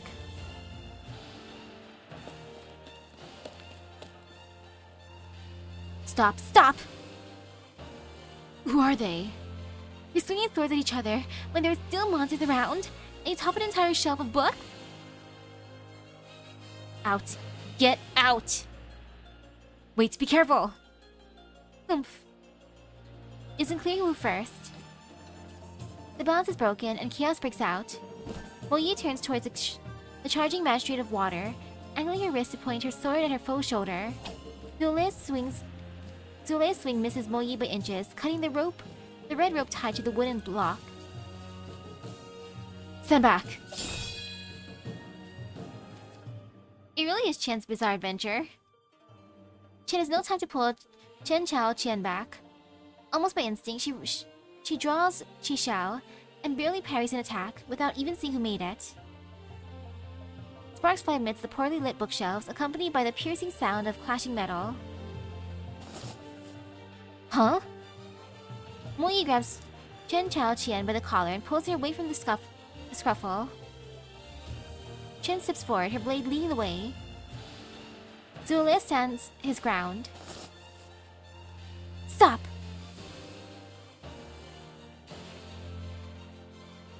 The girl holds up the petite form of the Magistrate of Water and turns her blade around. No, the token! You. Give the wooden lock back. Stop, all of you. Don't hurt the innocent! You're Lord Wei's niece? Why is the token in your hands, Miss Chen? This is important to the sweet regulator. You must return it at once. Lower your weapon. What a mess. This hostage situation is not gonna work, girl. Sorry, Moyi. You took the wrong hostage. みんなくれぐれも安全にね Okay, let's see how to undo this. Oh, this should be fine. みんな助けに来たよ Just stand there. どんな戦いになるかしら Oh, ね these will start spawning soon, so I can put my boy over here. Over here is fine. 全員の行動力を本気で行くよ Yeah, totally fine. Over here's decent, just in case. 私の名前を全てのオリジニウムに刻んでやるわよ悪い知らせがあるあんたたちって世界を半分滅ぼした Yeah, って the difficult part would be getting 攻撃は想定の通りだ Duelist cooperation, but at the same time, うん本気で行くよ now she's got Chen against her, so oop. 今こそ皆さんをお助けする時です Hostage is not a good move.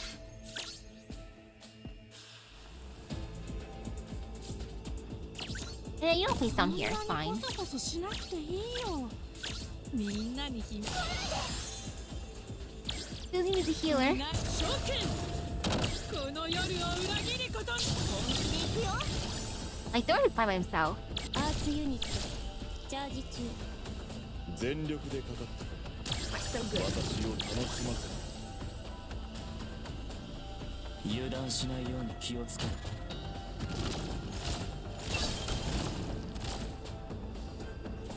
Slowly approaching. Very slowly.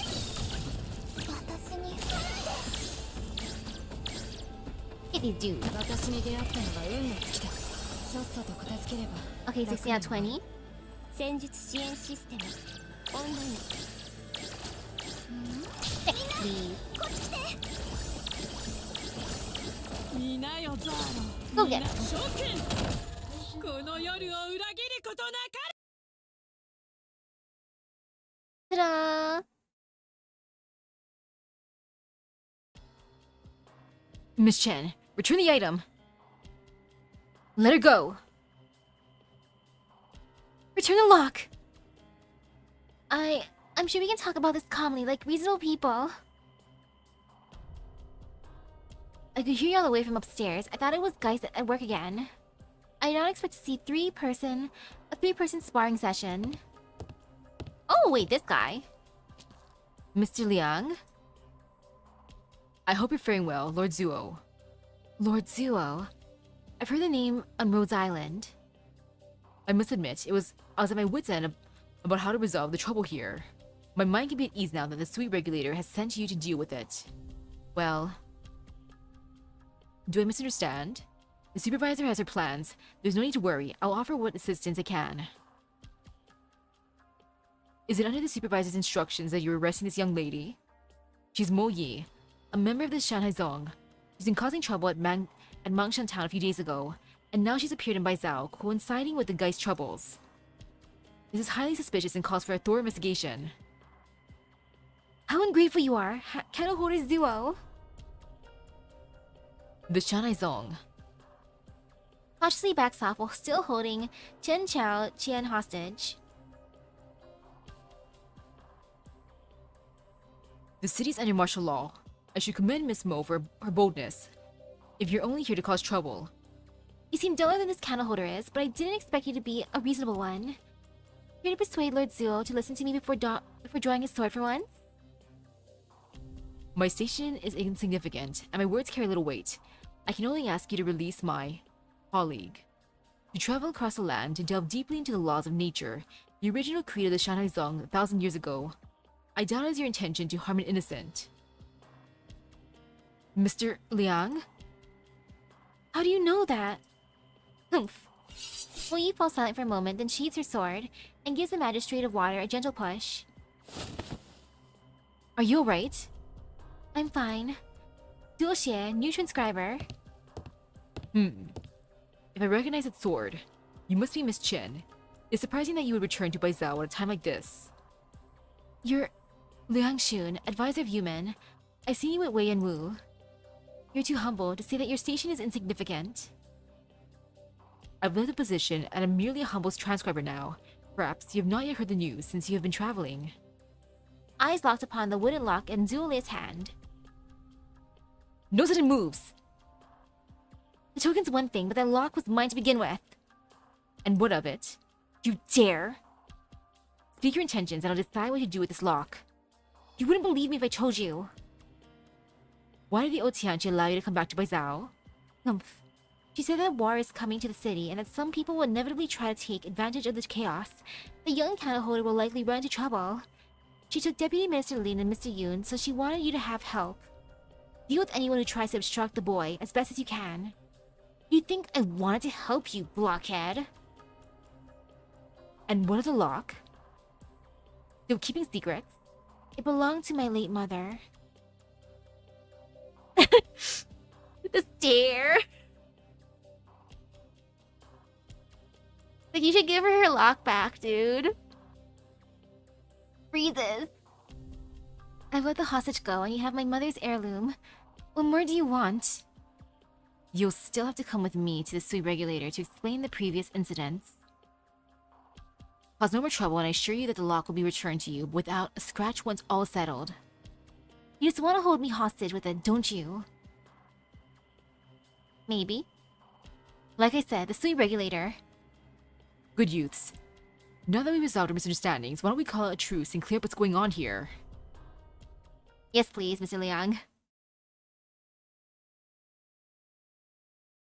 Okay, so today is an hour of woo. You've been in the Skymere Pavilion for some time, Mr. Liang. Do you know what these soldier apparitions are? I believe Lord Zuo is in a better position to explain it. They are Geists. The Sui regulator had discovered that some pheromones are able to animate the inanimate things, be it drawings, objects, or text.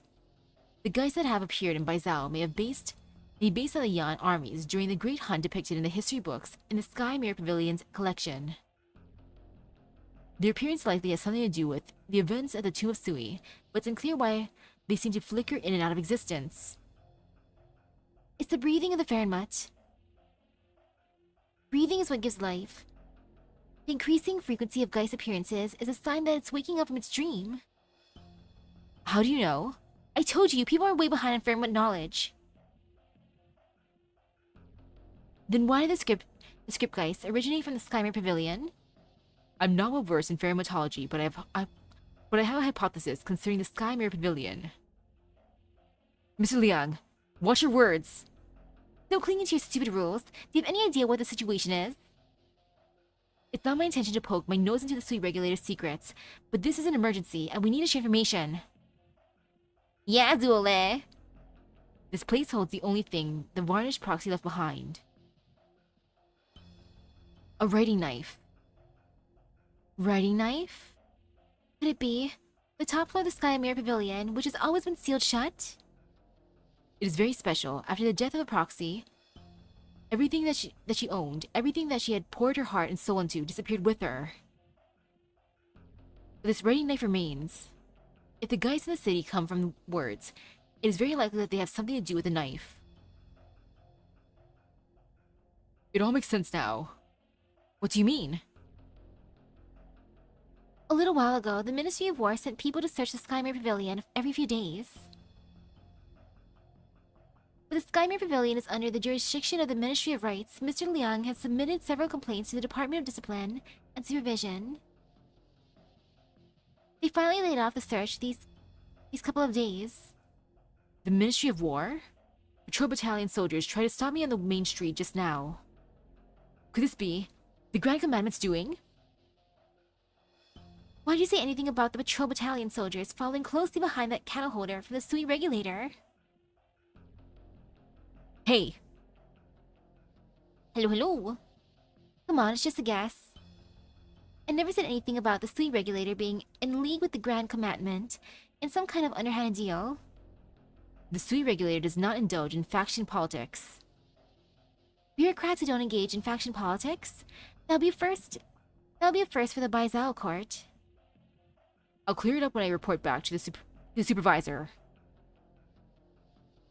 Don't get so worked up over a mere guess. What does the Ministry of War want with a writing knife? What use does it have other than its association with the Scriptgeists? And yeah, back to playing Arknights, and then later on tonight, some Final Fantasy XIV. A writing knife is a tool to erase characters inscribed on bamboo slips, but I know nothing about what powers the proxy's knife possesses. You do, don't you, Lord Zuo? Go on. The proxy assisted Yan with compiling the nation's history. Her powers were unusual. The scrolls of the Sui regulator record, with her pen, she fathoms the laws of heaven and human affairs. With her knife, she has the power to erase and rewrite history. Apparently, the writing knife can erase things that cannot and must not be hastily touched. The name of a person, or their very existence, even the existence of an entire segment of history. You've got to be kidding me. How can history be altered so easily? What does altering history involve? What does it change people's memories? Or does a single word erase someone's existence? The powers of the fairy mutts are far beyond our comprehension. We cannot interpret this through the lens of normal logic. According to the Sui regulator research, however, the writing knife has been used for such purposes in the past. So it seems you don't have the full knowledge either. Most likely both in that regard. However, the one who seeks the writing knife, the one with ulterior motives, must know how to use it. What? Drat, what do we do then? Do we stop people with ulterior motives from getting their hands on the knife? Or do we stop it? Or do we use it to stop the guys in the city? As far as I know, the writing knife was sealed away at the top of the Sky Mirror Pavilion many years ago, and the Sui regulator placed strong wards on it. 2 keys are needed to unseal it. The supervisor and the 4th proxy each hold one. The seal can only be broken if both are present. Or maybe we can use the thing you took from the Guard of Grotesqueries? Give it a try? Absolutely not! We know little of the true powers of the writing knife, and even less of this object from the Garden of Grotesqueries. We can't act rashly. Not this, not that. Guess we'll have to wait for Sui to wake up and go down with the rest of Baizao. Miss Chen has been quiet. What is on your mind? I bet the old men are just whispering in Chen's ears. Being like, take a look at this guy, points at Zule. What a stickler. What a stick in the mud. What is on your mind, Chen Huichie? Mr. Liang, What did you mean when you said, the one with ulterior motives? Forgive me if I'm wrong, but you're here for private matters at Lord Wei's behest. Are you not, Miss Chen? Where's Lord Wei? he's missing? Missing? But there are few who could possibly overcome Lord Wei in combat. In that case, have you entered the city because you suspect that Lord Wei is already here? Impossible. He would be accused of attempting a coup. Stare. Wonderful. Wonderful. More sordid affairs of the big shots. These are extraordinary circumstances, Mr. Liang. There's no need to mince words. The writing knife, the patrol battalion, the Sui regulator. Do you think the unusual activities of the Ministry of War have something to do with Wei and Wu's disappearance? I dare not make a hasty judgment, but it's true that they are not so brazen before Lord Wei's disappearance. As far as I know, Lord Wei and His Imperial Majesty are polar opposites. If Lord Wei is decisive but sometimes rash, His Majesty's cautiousness might be seen as indecision by some. Perhaps the Grand Commandment's faction found Wei and Wu's weakness and coerced him to enter the city, planning to use the writing knife to rewrite history too. No, anyone who tried to blackmail Wei and Wu would only suffer 100-fold payback. Could he willingly? But it was the true Lung who summoned him back to Baizao, unless he changed his mind at the last minute. But why hide if he's answering an imperial summons? Human minds are complicated things, and Lord Wei weighs more so than most. If you're truly worried for him, you could start by investigating the writing knife, right here in the Sky Mirror Pavilion, responding to change by standing still, so to speak. Responding to change by standing still. I like that. Where do we go then? To find out what this writing knife can do, and to protect it, Mr. Liang? We should. Mr. Liang, up. The higher up we climb in the Sky Mirror Pavilion, the more precious the tomes. They will be of great benefit. Mr. Liang's like, nah, I don't want to hear what you're saying, Dule. Like, she's fine right now. Let us watch over her. If I were in that position, I would say to Zule, be like, Zule, if you cannot trust Moe, how about you trust the old T and she's judgment on things? Like, At exactly. least trust that. Like, man, there's a situation going there. Also, Zule, you want to give her back her lock already? Yeah. Like, giving it back after the things already done, like, no, there's better things you have to do than be pity right now. Also, I don't trust him with holding it. I feel like he'll accidentally lose it. He's Yeah. clumsy. Yeah. was the start of the event. This is a great start. So much is going on. I'm happy that I got to see Gia already. Yeah, we are surprised that we got to see her. Like, I like Gia so far. And we also got to see June. June seems Yeah. fun. I also enjoyed seeing Wang in terms of, well, do you think his focus on Sui is more of an obsession? But in terms of what kind of obsession? Is it just winning or losing against the Sui, or protecting his siblings? At this point, it's extra personal because he lost Gia. So he hates Sui even more now. But he wants to protect him, of course. And heck, he doesn't care about his own life. He'd be willing to sacrifice himself. What a good big brother. Yeah, and considering his plan, essentially making the hole be hollow, making me think that the vessel of what is Sui becoming empty is his goal. I hope they let him cook and not interrupt him, since he seems to be doing good. Yeah. So what do you think of Wang's view in terms of his siblings, of having not the same hastiness as him? Like, sure, that can be frustrating since he wants things to get done, but he knows they're all different, so he can't force them. So far, it seems like GA is the most that is with him in terms of dealing with their shared fate. Yeah, like, she prepared the writing knife and everything. So much work.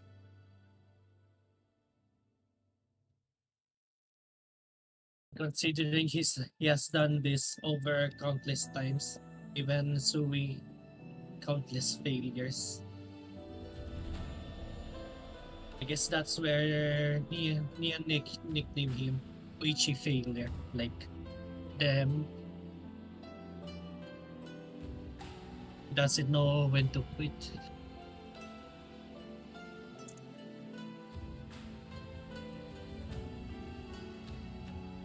Man, those would be fun to continue. I think I'll continue starting Monday. So tomorrow. Monday. How many streams are you going to do next schedule? I think 2 should be good enough to finish the event, hopefully. Yeah, I think so. There's a total of 13 stages, which is a lot than the usual 11 Ooh. per event. Well, that's exciting then. Besides Monday, are you still thinking what the other day? For In the that second case, stream? maybe Thursday. Okay. Monday and Thursday What's for your- me. What's your first impression of the event? I'm happy that we got to see more of the Sui siblings. Though, oh my goodness, Dole. The way that they left him go alone. Ha. Yeah. But yeah, she was so worried that she had sent Mui to watch over him. Like, that damn Zue, all this experience, and you still need to be watched over. And he did. He needed the help. Out of all the operators, Baily has been the most involved in terms of Paramount events. Like, I imagine you have grown a lot with those experiences, but so slowly. Way too slow in Like this that, case. Yeah. Even Shinpin has more wisdom than Yorana.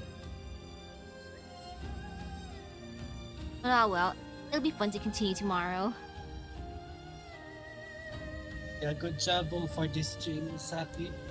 Thank Have you. fun with your what's that? Final Fantasy play Yeah. stream. Thank you. I'll also be having my lunch now. Ooh, enjoy your lunch. and enjoy your dinner as well. When you eventually finish. And since I played Undertale, I should play Deltarune. I'm gonna wait till it's fully released. I know that like a few parts are already out, but I don't want to wait. I know it's bad. But yeah, I'll get ready for some Final Fantasy soon. With that being said, thank you for stopping by the stream. I hope everyone has a great rest of the day and Epic Gotcha luck. I'll see you guys later. Bye bye.